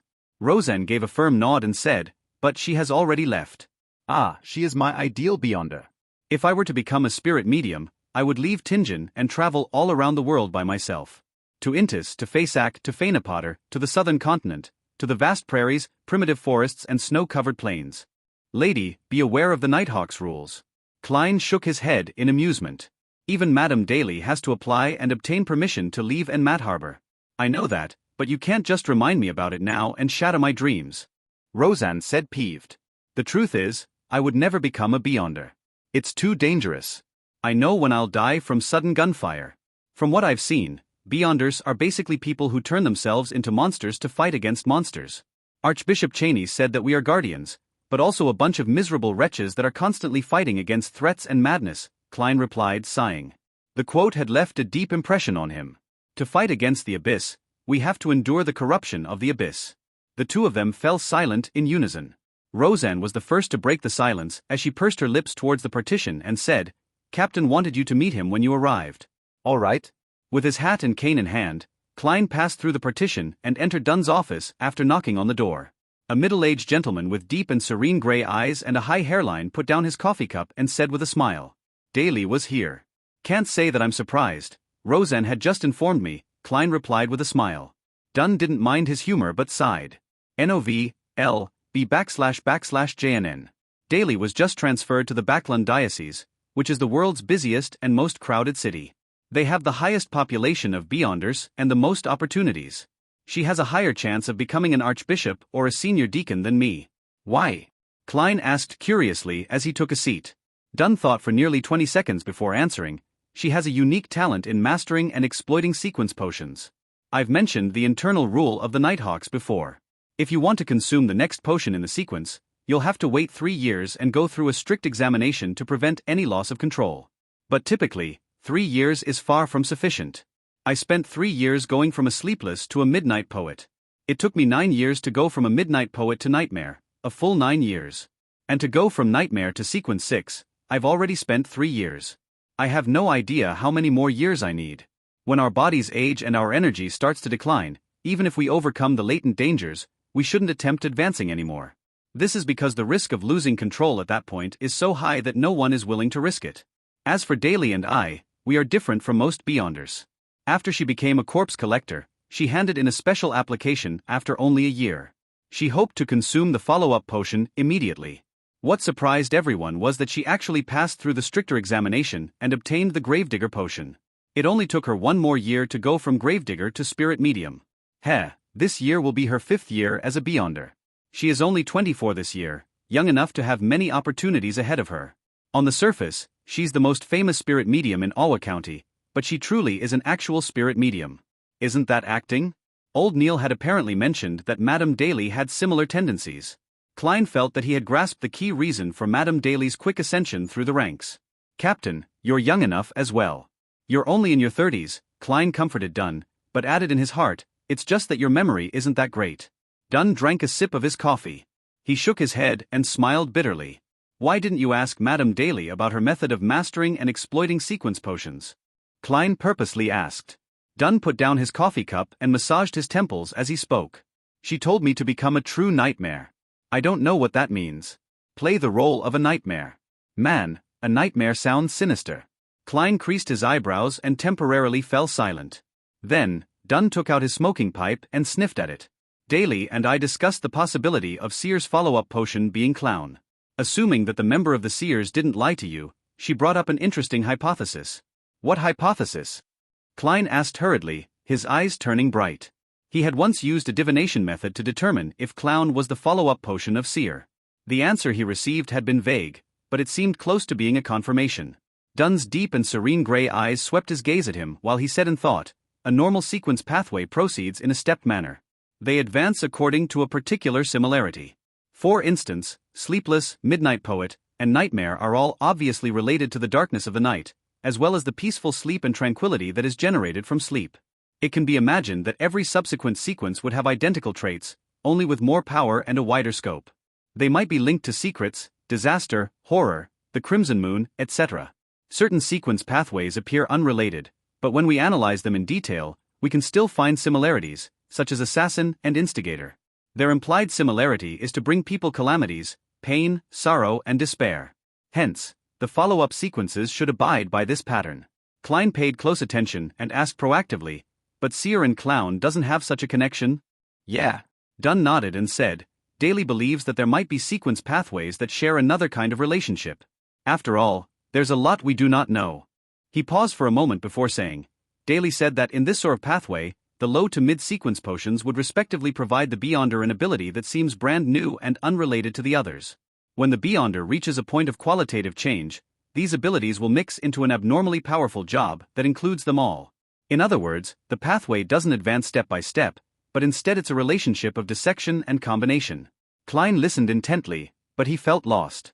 Dunn lifted his right hand and said, "A normal sequence pathway advances a bit at a time, just like a child growing up. A growing child becomes taller, stronger, heavier, and more mature from a young age. while special sequence pathways are more like. Having said this, Dunn lifted up his thumb. This is sequence 9. Then, he lifted up his index finger. This is sequence 8. Then, he gradually lifted up the rest of his fingers. Each and every finger is independent, and doesn't seem to be related to the others. But in the end, when he said the word end, Dunn clenched his fingers into a tight fist. I understand now. Klein was suddenly enlightened. He agreed with Lady Daly's guess and the captain's metaphor. Maybe that's how it is? He nodded in deep thought. Sequence 8 Clown and Sequence 9 Seer are completely different and have brand new abilities. And according to the description from the Nighthawk's intelligence, the corresponding Sequence 7 and Sequence 8 Clown don't share any similarities either. Klein fell silent for a while before curiously pressing on. At which stage would the different abilities combine to form a qualitative change? Dunn took another sip of coffee and chuckled. Daly and I guessed Sequence 4. Why? Klein blurted out. Because according to the way the churches categorize sequences, Sequence 4 is the beginning point of the higher sequences. It is said that merely achieving such a level brings about qualitative changes in vitality and energy. In ancient times, Sequence 4 Beyonders were qualified to be called demigods in the fourth epoch. It's a pity that such Beyonders are very rare in this era, Dunn said wistfully. If Sequence 4 to Sequence 1 are high sequence Beyonders, then who are the low sequence Beyonders? Klein asked with interest.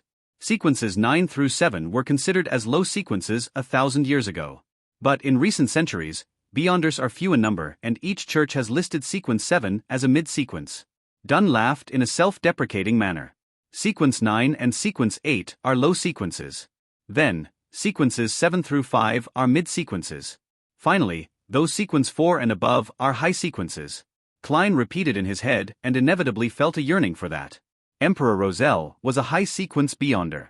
However, the higher the sequence, the greater the risk of losing control. Klein thought to himself in fear. He asked as though in a seemingly casual manner, what is the Sequence 4 potion for the Church of the Goddess called? In actual fact, I'm not sure. My security clearance isn't high enough for me to be privy to that information. I'll be able to read them when I become a diocese bishop or Nighthawk's deacon. Dunn shook his head and smiled. In fact, at least half of the church's 13 archbishops and 9 senior deacons at the top of the church's hierarchy are below Sequence 4. That's just me being optimistic. The archbishop in Zangwill, who became wanted, lost control when he tried to advance to Sequence 4. The one who stole sealed artifact 0-08. His potion was apparently called Gatekeeper. Klein thought and probed, is Sleepless Sequence 5 Gatekeeper? No, that's in Spirit Medium's pathway. You'll be allowed to access that information when you reach Sequence 7 and become a bishop or a captain of a Nighthawks team. Gatekeeper is Sequence 5 of the Spirit Medium pathway? Does it mean that it's keeping watch over the gates to hell? Or keeping watch over the gates to the spirit world? Klein guessed. Alright, go to Old Neil and continue with your studies. Dunn smiled and said, don't forget about dinner tonight, at Old Will's restaurant. Reservations have been made. I'll introduce you to the rest of the Nighthawks officially. Alright, I've already prepared the money. Klein forced a smile. No, there's no need. Have you forgotten that we have additional bonuses? The part about you completing an assigned mission. Dunn waved. Klein was momentarily taken aback before replying with a beaming smile. Alright, Captain. He turned around and walked towards the door, while counting inwardly 3, 2, 1. Why didn't Captain call me back? Klein dragged out one for a very long time, only to be surprised that Captain Dunn Smith hadn't forgotten add anything. A miracle. In the armory, Old Neil stole a glance at Klein, who was in a good mood. Don't be obsessed with tonight's dinner. You still have a lot of things to learn, such as more ritualistic magic, ancient Hermes, Dragonish, Elvish and many more. Yeah, every afternoon besides your day off, you have to have at least 2 hours of combat training with an instructor. Combat training? Captain didn't mention it. Klein was shocked. Old Neil nodded and didn't hesitate to answer, he forgot. At 2 in the afternoon, outside of a simple 2-storied building that was in disrepair at the outskirts of the North Borough, Klein, who was in his probationary inspector uniform, looked at the weed-filled garden and the vines that had crept up the walls. He turned his head in surprise. My combat instructor lives here? Shouldn't a combat artist who was selected by the Nighthawks be exceptional? Leonard Mitchell, who had guided Klein there, snickered and said, don't underestimate Mr. Gawain because of his residence's surroundings. Although he was never conferred an aristocratic title, he was a true knight back in the day. Having said that, the poetic Nighthawk, who was dressed in a white shirt, black trousers, and buttonless leather boots suddenly felt melancholic. He was active during the waning era of the Knights. The warriors donning their armors would storm through enemy ranks despite the gunfire and cannon fire, destroying their enemies and redefining the battle lines. But alas, they were quickly met with the invention of the high-pressure steam guns and six-barrel machine guns. From then on, the Knights had to gradually step down. Mr. Gawain met the same fate. More than 20 years ago, the Awa Knights Order of Chivalry faced the most advanced weaponry of the Intis Republic Army. Sigh, every time I recall this, it seems like I'm touching the dust heaps of history. The poet in me stirs when thinking of this irreversible and fated destiny, but alas, I do not know how to compose the poem. Then what's the point in saying so much? Klein acted oblivious to Leonard's self-deprecation and gave a serious suggestion. My university schoolmate once told me that the composing of poems requires a certain degree of talent. It's best you start by reading the classical poems anthology of the Lone Kingdom. Leonard's mood changed on a whim. He replied with a light-hearted tone, I purchased that book a long time ago, as well as other titles, such as the selected poems of Emperor Roselle. I will work hard to become a true midnight poet, Mr. Sia. Is he hinting at the acting method? Klein replied, as though he couldn't understand him, you would still need books on grammar. All right, let's enter. Leonard extended his hand and pushed open the half-closed metallic gates. The two of them then followed the path towards the house. They were still a distance away from the house when Klein saw a tall man walking out from behind the main door. He had short blonde hair, his brows already laced with white hairs. His facial features looked like they had been ravaged through age, his wrinkles were etched deep across his face. What are you doing here? The aged man asked in a deep voice. Mr. Gawain, as per your contract with the police department, this probationary inspector will be learning the art of combat under your guidance, Leonard explained with a smile. Combat? There's no need to study combat in this era. Gawain looked at Klein with turbid eyes and said in a dead voice, you should learn how to draw your gun and shoot. You should master the most advanced weaponry. Was this the psychological trauma caused by the six-barrel machine guns and high-pressure steam guns? Klein didn't give a reckless reply. Instead, he smiled and looked at Leonard. The art of combat is still a skill a policeman has to master. Most of the criminals we face are not those who must be executed on the spot. Some might not even have weapons. In that case, we have to rely on combat techniques, Leonard said, obviously prepared for the situation. With a dark expression, Gawain fell silent for more than 10 seconds before saying, throw a punch. He was speaking to Klein. Klein, who was not holding his cane, remembered the boxing matches he had seen in his previous life. He raised his arm and threw it forward. Gawain's lips twitched indiscernibly. He thought for a moment and said, kick. Tilting to the side slightly and twisting his hips, Klein tightened his thigh muscles and kicked forward with his right foot. Cough. Gawain covered his mouth and cleared his throat. He looked at Leonard and said, I will honor my contract. But based on his foundation, he needs to come here 4 times a week, 3 hours each time, for the first month. You're the combat expert. It's up to you. Leonard nodded without hesitation. He smiled and said to Klein, see you at dinner. After Leonard walked out the metallic gates, Klein asked out of curiosity, Instructor, how should I begin practicing? Punching or footwork? As a qualified keyboard warrior, he understood the importance of footwork in combat. Gawain stood akimbo as he shook his head lethargically. What you need now is strength training. See those? Those are 2 dumbbells made of steel. They shall be your partners for today. Other than that, you also have to practice deep squats, running, and rope skipping. Let us take those one set at a time. While Klein was still in a daze, Gawain suddenly raised his voice and said sternly, Understood. Understood. At this moment, Klein felt as though he had returned to military training and was facing an inhumane instructor. Change out of your clothes. There's a set of knight's training clothes on the sofa. Gawain suddenly sighed. He turned around and walked toward the black steel dumbbells. 6 in the evening, at a corner table of the Old Will restaurant. N/O/vel/b//in.c//om. Other than Fry, who was guarding Cheney's gate, all the members of the Blackthorn Security Company were present. There were 6 Nighthawks and 5 civilian staff. A white tablecloth was draped over the long table. Waiters carried over plates of food, portioned them before serving them to each individual guest. Klein saw steaks drenched in black pepper sauce. He saw bacon, sausages paired with mashed potatoes, egg puddings, asparagus, and specialty cheeses. He even saw rose-colored champagne. However, he had no appetite. The training in the afternoon had nearly made him vomit. Noticing the pale, newly inducted Nighthawk with turbid eyes, Dunn raised the glass of red wine in front of him and laughed. Let us welcome our newest official member, Klein Moretti, cheers. The cold and introverted black-haired lady, Royale Radine, the the sleepless Kenley White, the sloppy Leonard Mitchell, as well as the white-haired, black-eyed midnight poet Sikatron all raised their cups and looked at the new member of their team. Klein fought back the discomfort of the training and raised his glass of amber champagne. He stood and said, "Thank you." He clinked glasses with every nighthawk, tilted his head back, and finished the small amount of champagne. "Is our Miss Author not going to say something on this occasion?" Dunn smiled as he looked at Sikatron. Sikatron was a lady in her 30s. She had average looks, but had an exceptional demeanor, one that was quiet and serene. Coupled with her few strands of graying hair, it added a unique charm to her.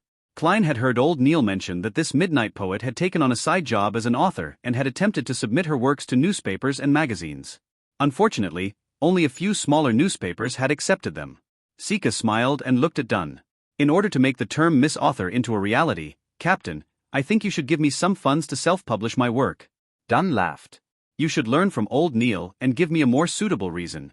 I'm most impressed with Mr. Neil in this department." Roseanne echoed in between her mouthfuls of roast mutton.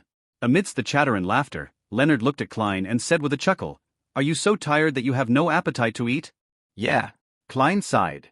"If you haven't touched your food yet, I can be of assistance."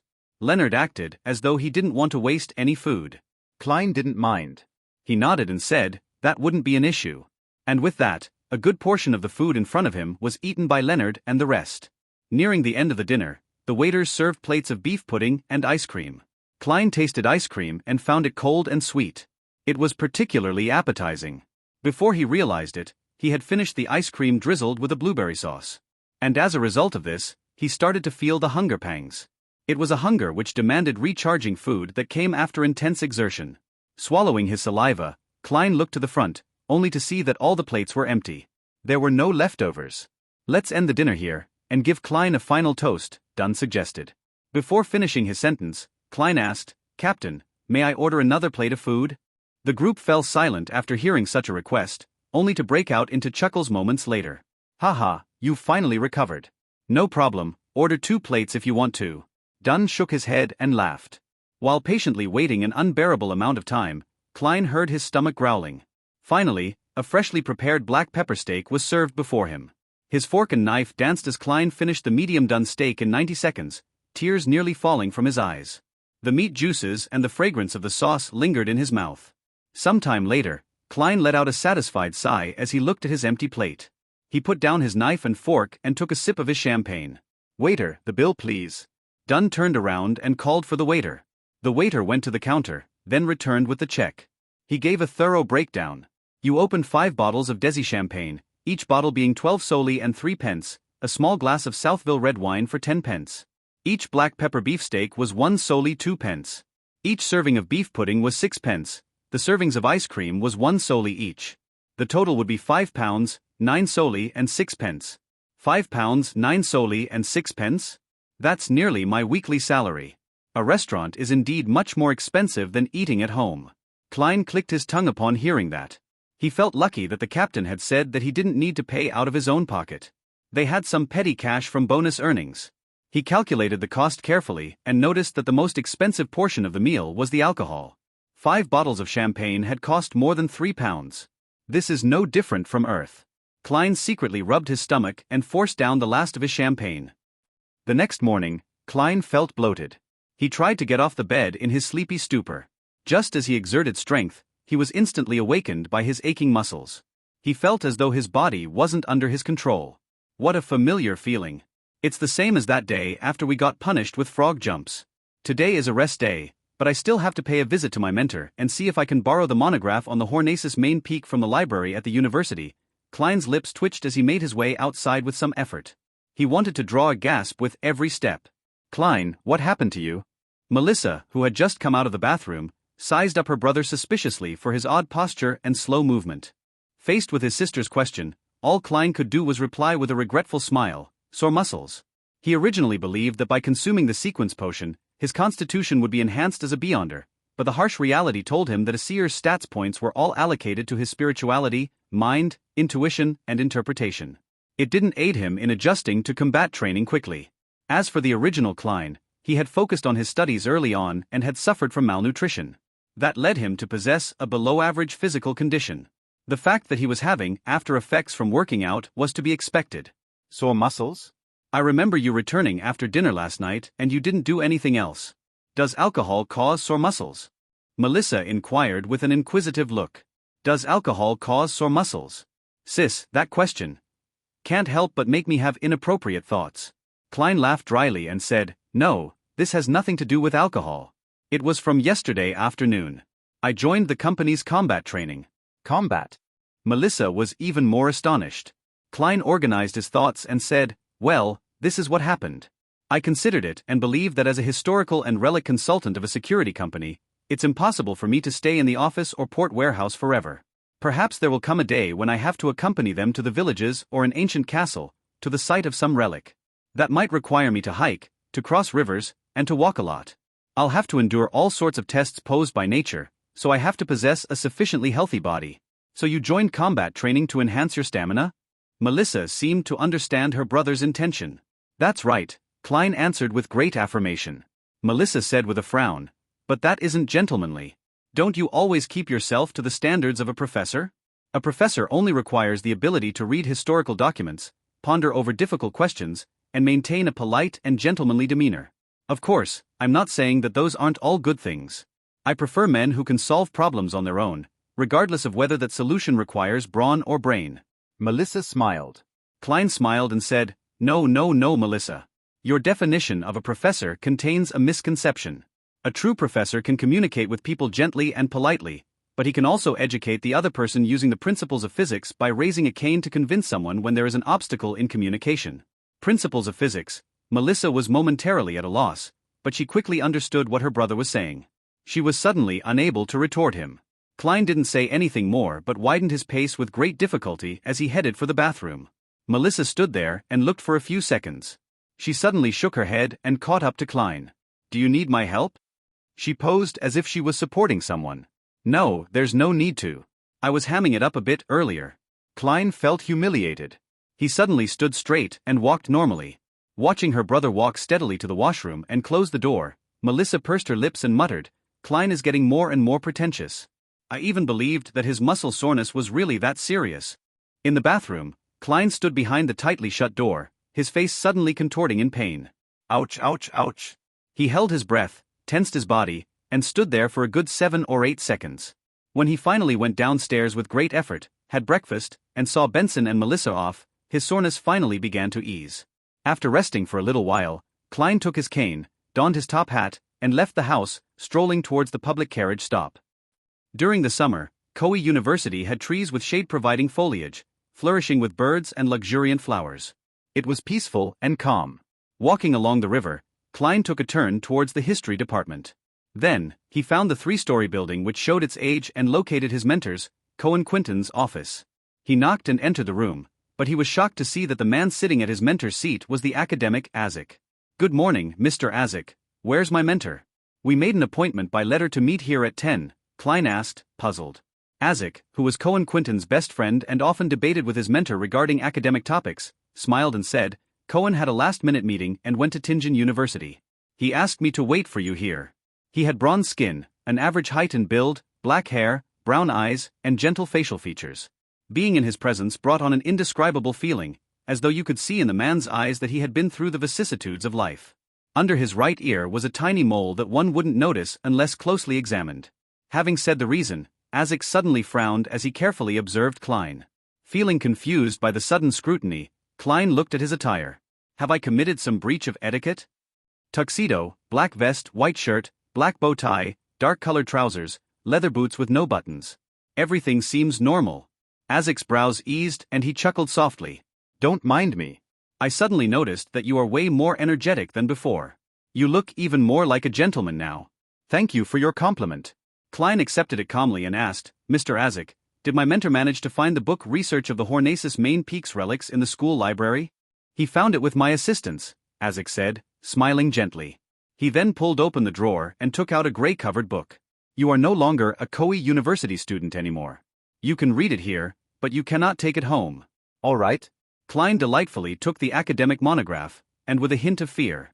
The book's design was fully in line with the current trends. It used hard paper as a hardcover and it was printed with an image like an abstract version of the main peak of Hornacis mountain range.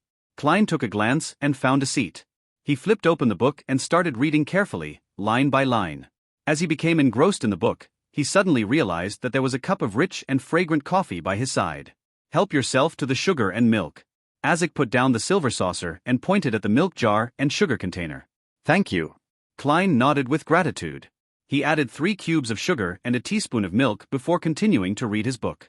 The book, Research of the Hornaces Main Peaks Relics, was not a very thick book. Klein finished reading it when it was almost noon. He took note of a few noteworthy points. First, the settlement on the main peak of Hornaces Mountain and its surrounding area was obviously an advanced civilization, which existed as part of an ancient nation. Second, from their wall murals, their perspective on life appears similar to that of humans. I can assume for now that they were human. Third, they revered yet feared the darkness of the night. Hence, they called their god the ruler of the Evernight, mother of the sky. Fourth, the weirdest part is that researchers haven't found any graves in the entire area, which initially seems to indicate that the people didn't need to be buried, because they didn't die. However, that would be contradictory to the contents of the wall murals. In the wall murals, the people in the nation believed that death is not the end. They believed that their deceased family would protect them in the night. Hence, they would keep their deceased family members at home, on the bed by their side, for a full 3 days. N/O/vel/b//ind/c//om. There is nothing beyond that for the wall murals as it doesn't involve burials. Klein took another sip of coffee and continued to write down his afterthoughts in his notebook. Mother of the Sky, Sky Mother is such a grand title, while the ruler of the Evernight obviously overlaps with the Evernight goddess. Is this a contradiction at its roots? In the ancient remains on the main peak of the Hornaces mountain range and its surrounding area, every arrangement and decoration was well preserved. Even the wall murals didn't have any signs of damage. Before it was discovered, there seemed to be no disturbance at all. The table was arranged with cutlery, and there were dried stains of rot on the dining plates. In some rooms, there were half-filled bottles of alcohol that had almost turned into plain water. What happened to the nation's people? They seemed to have left their homes in a hurry, without taking anything with them, and they never returned. Considering how there are no burial grounds, this only makes it weirder. The author, Mr. Joseph, also mentioned that when he first discovered the remains, he even had the belief that the people residing there had just vanished all of a sudden. Klein stopped writing and cast his gaze at an illustration. On John Joseph's third visit to the main peak of the Hornaces mountain range, he had used a new camera model to shoot a monochrome photograph. In the photo, the lofty palace had a collapsed wall and was overgrown with weeds. It followed a grandeur style for its design. When he flipped to the photograph, Klein's first thought was that of the palace he had seen in his dream. The two styles were identical. The only difference was that the one he had dreamed of was on a peak and it was way more magnificent. It also had a huge chair, a seat of honor, that looked like it didn't seat a human. Countless translucent maggots clustered together and squirmed slowly beneath the chair. I can confirm that my dream is related to the ancient remains on the main peak of the Hornaces mountain range. That should be the nation of the Evernight which was referenced in the Antigonus family's notebook. Klein nodded slightly and closed the book. At that moment, Isaac, who was sitting opposite him, touched the inconspicuous mole under his right ear and said, "How was it? Found anything?" Quite a bit. "Take a look, I've written so many pages of notes." Klein pointed at the table and smiled. "I don't understand why you're suddenly so interested in this matter." Isaac sighed and said, "Klein, when I was studying at the Backlund University, I had dabbled with some divination and did quite a bit of research on that. Well, I discovered that there is disharmony in your fate." What? Divination? "Are you talking to me about divination?" As a seer, Klein looked at Isaac the academic in amusement. "How is it disharmonious?" Isaac thought for a moment. "Have you encountered many strange coincidences in the past 2 months?" Coincidences. As he was indebted to Mr. Isaac, Klein didn't dispute his question as he subconsciously began thinking. If we are talking about coincidences, the most obvious matter was when we were after kidnappers. We actually managed to find clues of the Antigonus family's notebook that was lost for days in the room opposite the kidnappers. Also, Ray Bieber didn't flee from Tingen in a hurry. Instead, he found a place to digest the power bestowed by the notebook, allowing for sealed artifact 2-049 to track him down easily. That seemed to be against common sense. Although Iyer Harson gave a reasonable explanation, I always had a nagging feeling that it was somewhat coincidental. Oh, Selina had stolen a glance at Honas Vincent's secret incantations, but she held back till her birthday dinner banquet to try it out, and I happened to discover it, which is quite a coincidence too. Otherwise, Honas Vincent wouldn't have been the only one to die so suddenly. Klein thought about it seriously for a few minutes and said, "There are 3. Neither too many, nor too frequent. Furthermore, there was nothing that indicated someone's involvement and guidance. Azik nodded slightly. As Emperor Roselle once said, a single coincidence is encountered by anyone. Twice is still normal. Thrice is when one should consider what internal factors are influencing those coincidences. Can you tell me anything else? Klein probed. Azik laughed and shook his head. I can only tell that there's some disharmony, but nothing else. You have to understand that I'm not a real seer. Isn't that basically equal to saying nothing? Mr. Azik is quite odd. He's playing a charlatan in front of a charlatan like me. Klein let out a breath. Seizing the moment when Azik stood up, he pinched his glabella and activated his spirit vision. When he looked over, Azik's aura fully appeared before his eyes and everything seemed fairly normal.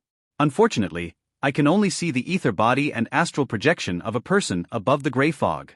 Klein thought carefreely as he tapped his glabella again whilst standing up. Late in the afternoon, Klein returned home and drew the curtains, allowing his room to slip into darkness. He took out his pen and paper and thought for a long time, finally writing down a sentence. The kidnapping of Elliot was due to extraordinary elements. As a seer, Klein had tried to divine if those coincidences were a consequence of unnatural developments, but the results showed otherwise. This time, he was influenced by Azik to look into these events again. He also drew lessons from the suited clown. He seriously designed an appropriate divination statement, eliminating any descriptions that might be vague or cause confusion. Yes, I should break down the 3 coincidences and divine them separately. Klein nodded in thought as he slowly removed the topaz from his wrist. He held the spirit pendulum with his left hand and allowed it to hang close over the divination statement on the paper. He collected himself and entered a state of cogitation. With his eyes closed, Klein started chanting repeatedly. The kidnapping of Elliot was due to extraordinary elements. As he recited the statement over and over again, Klein opened his eyes and looked at the pendulum, only to see the topaz turning counterclockwise slowly. It's still a negative, Klein muttered to himself. He designed several other divination statements, but the results persisted. There was nothing strange about that incident. He then separately divined the event of Ray Bieber's stay in Tinja, and Selena's magic mirror divination incident, but the answers for both events were normal. Was I a real seer, frightened by the charlatan Mr. Azik? Besides, Captain and the others didn't feel that anything was off. Klein laughed and shook his head. But he remained cautious. He planned on using the dream divination technique to get a final confirmation. After some thought, he changed the divination statement to fit the change in method. The true reason for Elliot's kidnapping. As he scribbled with a fountain pen, Klein paused and pondered over his words. After reading it over and over again, he tore the slip of paper and walked toward his bed. He relaxed and laid down. With the divination statement in hand, Klein quickly fell asleep with the help of cogitation. He found himself in a contorted, broken world. Regaining his senses, he began swimming through the blur. Gradually he saw the few kidnappers. He saw them lose their final chip at a gambling table, saw them obtain guns from underground sources, and saw them survey the area. They even rented the apartment across Ray Bieber's apartment as their hideout. These didn't form a continuous scene, instead, they were presented in the form of flashing pictures. Klein couldn't find anything that was abnormal. Furthermore, it had also aligned with the statements given by the kidnappers. After exiting the dream, Klein separately divined the other 2 incidents but had the same result. Their developments followed logic. The coincidences were really coincidences. I was indeed overthinking things. Mr. Azik is merely a divination enthusiast. Klein stabilized his pendulum and shook his head with a bitter smile. He was about to draw the curtains and allow sunlight into the room when he froze. From the original Klein's impression of Mr. Azik, he is a dependable and trustworthy person. He had never once said anything baseless. Even if he was always quarreling with Mentor, it was limited to academic topics, and each of them had their reasons. If he was truly a mere divination enthusiast, he wouldn't have interacted with me like that. And the memories of original Klein has nothing about him liking divination. Of course, this could be due to the loss of a corresponding memories. Klein frowned and couldn't ease his worries. He needed a way to confirm this. He suspected that Mr. Azik had unwittingly come across some insider information and was trying to remind him by using divination as an excuse. How should I confirm this? Klein paced back and forth across the dark room, trying to recall the other divination techniques he knew. 1 step, 2 steps, 3 steps.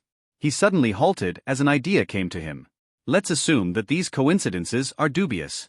I'm unable to divine a result either because my sequence isn't high enough or I'm being affected by outside interference, but I can change my environment.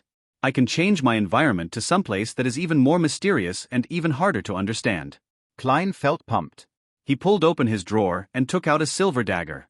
He concentrated and allowed his spirituality to flow out from the tip of the dagger, becoming one with his surroundings. With each step he took, the wall of spirituality sealed off the entire room. Klein planned on doing the divination above the gray fog, to do the divination in that mysterious world. In the magnificent ancient divine hall above the endless gray fog, Klein sat at the seat of honor on one end of the bronze table. Before him was a piece of goatskin he willed into existence. He lifted a pen and tried writing the divination statement as he had previously. The kidnapping of Elliot was due to extraordinary elements. He held the spirit pendulum and hung it low. Klein quickly composed himself as he turned silent and ethereal. Half closing his eyes, he recited the statement 7 times, using his spirituality to interact with the spiritual world that stood above all. Feeling the tug of the silver chain, Klein opened his eyes to look at the pendulum. The sight made him freeze immediately. The pendulum was spinning clockwise.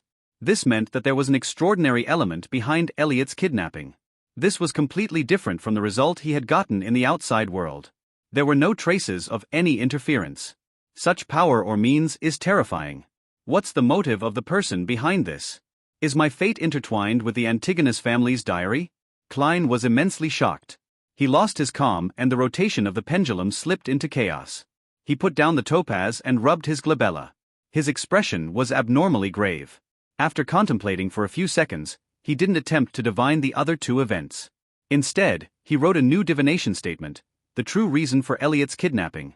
He held the paper in his hand and recited the statement 7 times. Klein leaned back and fell into sleep above the fog. Soon, he saw a boundless, illusory grayish-white fog. The fog dissipated slowly, revealing a colorful grass plain filled with flowers. The space behind the flowers and the plains was folding into itself, like a monster that had come alive. Klein tried his best to look forward, barely making out an image of a dark red chimney. At this point, the scene before him shattered, putting an end to his dream. Klein abruptly straightened his back in the majestic divine hall. His heart was beating wildly without reason. Phew! It felt like I had just spied on a terrifying thing. He took in 2 deep breaths to stabilize his chaotic emotions. Tap, tap, tap. Klein tapped on the side of the table some time later and slipped into deep thought. Red chimney, garden grass plains. How is this related to the person behind all of this? I cannot determine his motive from the coincidences, nor can I conclude that there is any evil intent. In the midst of this thinking, Klein felt alarmed for himself, Captain Fry and the others. We are like puppets dancing on a string. What's even scarier is that we thought so highly of ourselves. Sigh. I don't know how to raise this matter to Captain. Old Neil's divination produced the same results as mine in the outside world. If they asked me to confirm it in front of them, I have no way of doing that. Klein rubbed his temples as if he had a headache. After nearly 20 seconds of calm, he began divining the event of Ray Bieber's stay in Tingen. Similarly, he first used spirit dowsing. This time, Klein was shocked to see his topaz hang motionless. It was neither a confirmation or rejection of the statement. Strange, he muttered. He started to guess the reasons for this phenomenon. The person behind this has sensed my divinations and engaged in countermeasures? Following this, he tried the dream divination technique, but all he saw were fragmented pieces of fog. He no longer made any new discoveries. The results of Selena's magic mirror divination incident were the same. Klein could almost confirm his conjecture at this point. Since he had no way of notifying Captain Dunn-Smith for the time being, he had an unprecedented motivation to improve his abilities. I must head to the divination club later and quickly succeed in my acting to digest the seer potion. Also, I have to confirm whether the clown potion is indeed the subsequent sequence of seer, as well as gather clues about it. In addition, I have to interact more with Mr. Azik and see if I can dig up whatever inside information he holds. Klein held his forehead with his right palm and quickly drew up a plan, and determined his focal point. N/O/vel/B//in.C//om. After some thought, a goatskin appeared in front of him again. He picked up his pen and wrote. The corresponding sequence 8 of sequence 9 seer is clown. From his prior experience, the present Klein was completely convinced that his divination abilities were augmented and enhanced above the gray fog. Just like how raids are usually successful. Is this the result of having good luck? He muttered and picked up his spirit pendulum. Sometime later, Klein received a definitive answer. The corresponding sequence 8 of sequence 9 seer was clown. He then wrote on the paper once again. The corresponding sequences 8, 7, 6, and 5 of seer would grant at least one brand new, unrelated power. Klein exhaled as he tried spirit dowsing again. However, he saw the topaz hang motionlessly without any rotations. There isn't enough information to complete the divination and receive a revelation, he muttered to himself while seemingly deep in thought. Then, he set down the silver chain and began considering the required statement for a dream divination. Nearly 20 seconds later, he picked up his fountain pen and wrote seriously, "Clues to the clown potion." On the seat of honor at the ancient bronze table, Klein repeated the divination statement a few times before leaning back and entering a deep sleep. His surroundings quickly became peaceful and quiet. He saw a hazy view, with countless distorted and blurry scenes flashing past, just like drops of morning dew on tender flower petals. Gradually, Klein grasped his spirituality and came to his senses. He saw a fireplace before him with a rocking chair in front of it. Sitting on it was an old woman dressed in black and white. Although he couldn't see her face since she was hanging her head low, Klein's gut feeling told him that she was an old lady. And he was pretty certain about it. The old lady was facing a desk directly. There were newspapers and tin cans inlaid with silver on the desk. Klein found the scene before his eyes very familiar, and he quickly recognized what he saw. This was where Ray Bieber and his mother stayed. This was where he saw a bloated cadaver for the first time. There are clues that point to the clown potion here. Just as Klein's thoughts flashed past, the scene around him transformed. It was a grayish-white warehouse, hidden among identical buildings. There were white bones scattered all around, and a few balls of flesh that looked like they had been squashed by a boulder. In the middle of the warehouse was a grayish-white object that was the size of a fist. Its surface was filled with ditches, and it looked soft but ductile. It looked like a brain that had been extracted out of a living being. Just as Klein recognized the scene and recalled something, the scene before him distorted like rippling water before transforming into another new blurry scene. A naked body was laid on a long table covered with a white cloth. There were some bluish, discolored patches on the corpse's skin. Klein suddenly knitted his eyebrows and muttered, "It was first the images of Ray Bieber's hiding place and his remains, and now it's related to the brand on the suited clown's wrist?" Just as he attempted to speculate what the scenes meant, the scene suddenly changed again. A marble coffee table, a set of 2 leather couches, and a chandelier that hung high on the ceiling. There were 3 people: Klein Moretti, who had black hair, brown eyes and a scholarly temperament, a wealthy man with a chubby body and pale skin, and a beautiful young lady with fishnet gloves.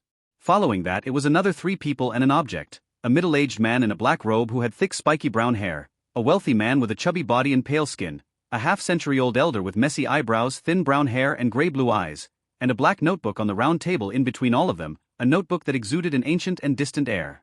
The Antigonus family's notebook. Klein suddenly sat up straight and the dream vanished. Looking outside the divine hall where there was boundless gray fog and crimson stars, he thought in both shock and confusion. I was divining for clues to the clown potion. Why would the Antigonus family's notebook show up? Let me think, that chubby guy was Welch. Yes, Welch, an unfortunate fella who bought the Antigonus family's notebook and triggered a sequence of incidents. The beautiful young lady wearing fishnet gloves was Naya. I remember, the marble coffee table and leather couch combination is a hallmark of Welch's place.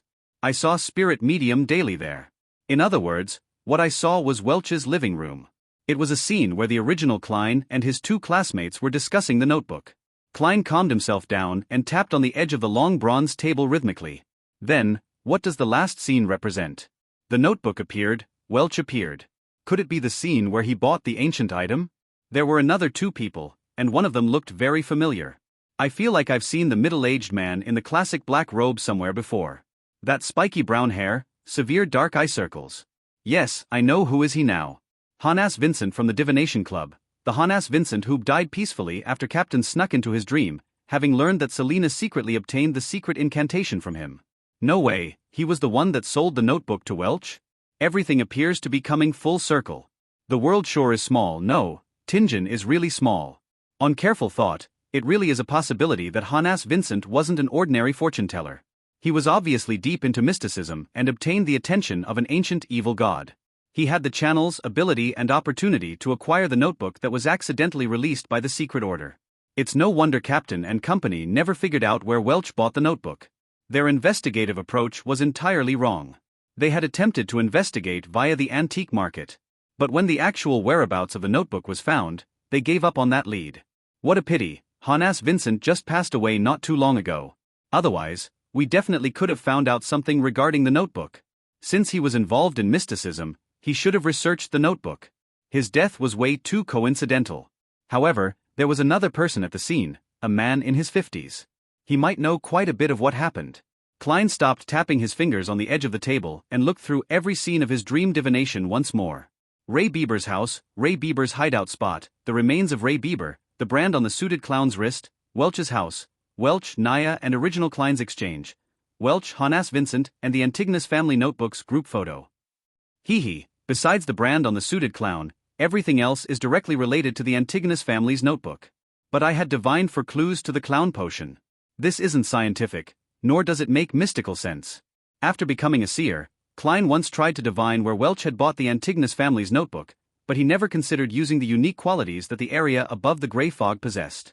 As such, he had failed to receive any revelations, but now he had chanced upon the truth by divining something separate. After spending nearly 20 seconds to calm down, Klein summarized the context provided by Roselle's diary and attempted to interpret his dream divination. The first possibility, Zeratul, or should I say, the Secret Order, was searching and pursuing the relics of the Antigonus family. So, the symbolic meaning of the dream is to use matters related to the Antigonus family to lure the Secret Order into appearing, so as to obtain the clown potion's formula. The second possibility, the clown potion's formula is directly recorded in the Antigonus family's notebook. The fact that the Zeratul family is seeking the relics of the Antigonus family implies that they share very deep connections. They could have been allies or enemies. Hence, it seems fairly natural that the Antigonus family possessed parts of their sequence. Things would be obvious if they were allies, but enemies are the ones who would know each other the best. But the second explanation wouldn't be able to link it to the brand on the suited clown. Sigh, I do wish that the second explanation were true though. When the Holy Cathedral finds an expert to interpret the notebook, I would be able to obtain the clown potion without any risk. It seems that the first explanation is the most plausible. My gut feeling as a seer tells me that there might be a deeper symbolic meaning. Having thought of this, Klein massaged his forehead and suddenly realized the limitations of a seer. Unless it was a very simple and straightforward sign, a seer had to be extremely careful when making interpretations. It was just like walking on the edge of the abyss or walking on a thin layer of ice over a lake's surface. The suited clown's outcome was an actual and bloody example of what a single mistake in interpretation or failure to grasp a key point could result in. In that instant, Klein had an illusion of himself mastering the true essence of a seer. He seemed to be just one step away from digesting the potion completely. Thank you for enlightening me with your life. Praise the lady, he muttered and drew a crimson moon before his chest.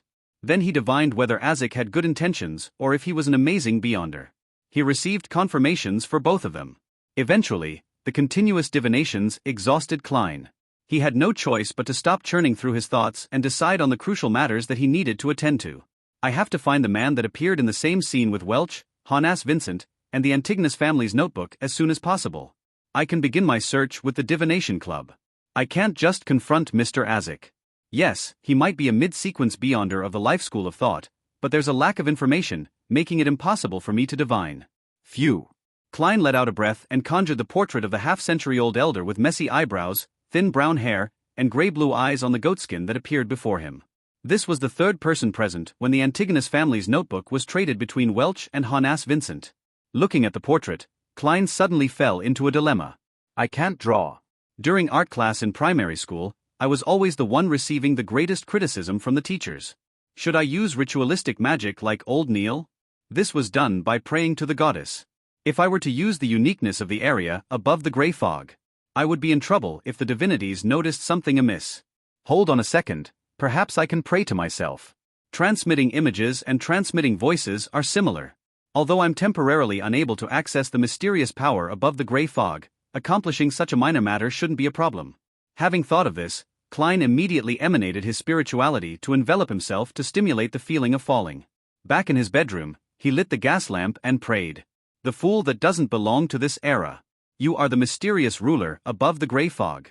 You are the king of yellow and black who wields good luck. I pray for your revelation and pray that you allow me to draw what I've seen. After reciting the incantation, Klein didn't splash essential oils or burn any herbs to gain the help of their powers. It was just that informal when praying to oneself. There were suddenly murmurs in his ears as he saw the 4 black dots that formed a square surface on the back of his hand. He walked 4 steps counterclockwise and recited the incantation before penetrating the maniacal chaos to return to the area above the gray fog. This time he didn't see any of the crimson stars shrinking or expanding. But behind the seat of honor at the long bronze table, the strange symbol formed by a partial pupil-less eye and partial contorted lines shimmered weakly as it produced illusory prayers. Klein held his ear to it and listened. After making sure that there were no mistakes, he conjured the portrait of the third person and cast it towards the flowing light in accordance to the prayer's format. After everything was done, he immediately left the mysterious world above the gray fog and returned to his bedroom. Just as he found his footing, a portrait surfaced immediately in front of Klein's eyes. Furthermore, he sensed a weak and illusory power augmenting him. He picked up a fountain pen and found a piece of white paper and expressed his intent. Klein was surprised to find his right hand moving uncontrollably as it quickly drew lines. Before long, he saw a lifelike portrait of the third person. After writing down the hair and eye colors, as well as other unique characteristics, Klein heaved a sigh of relief despite the spasms of his right hand. The illusion before his eyes rapidly dissipated.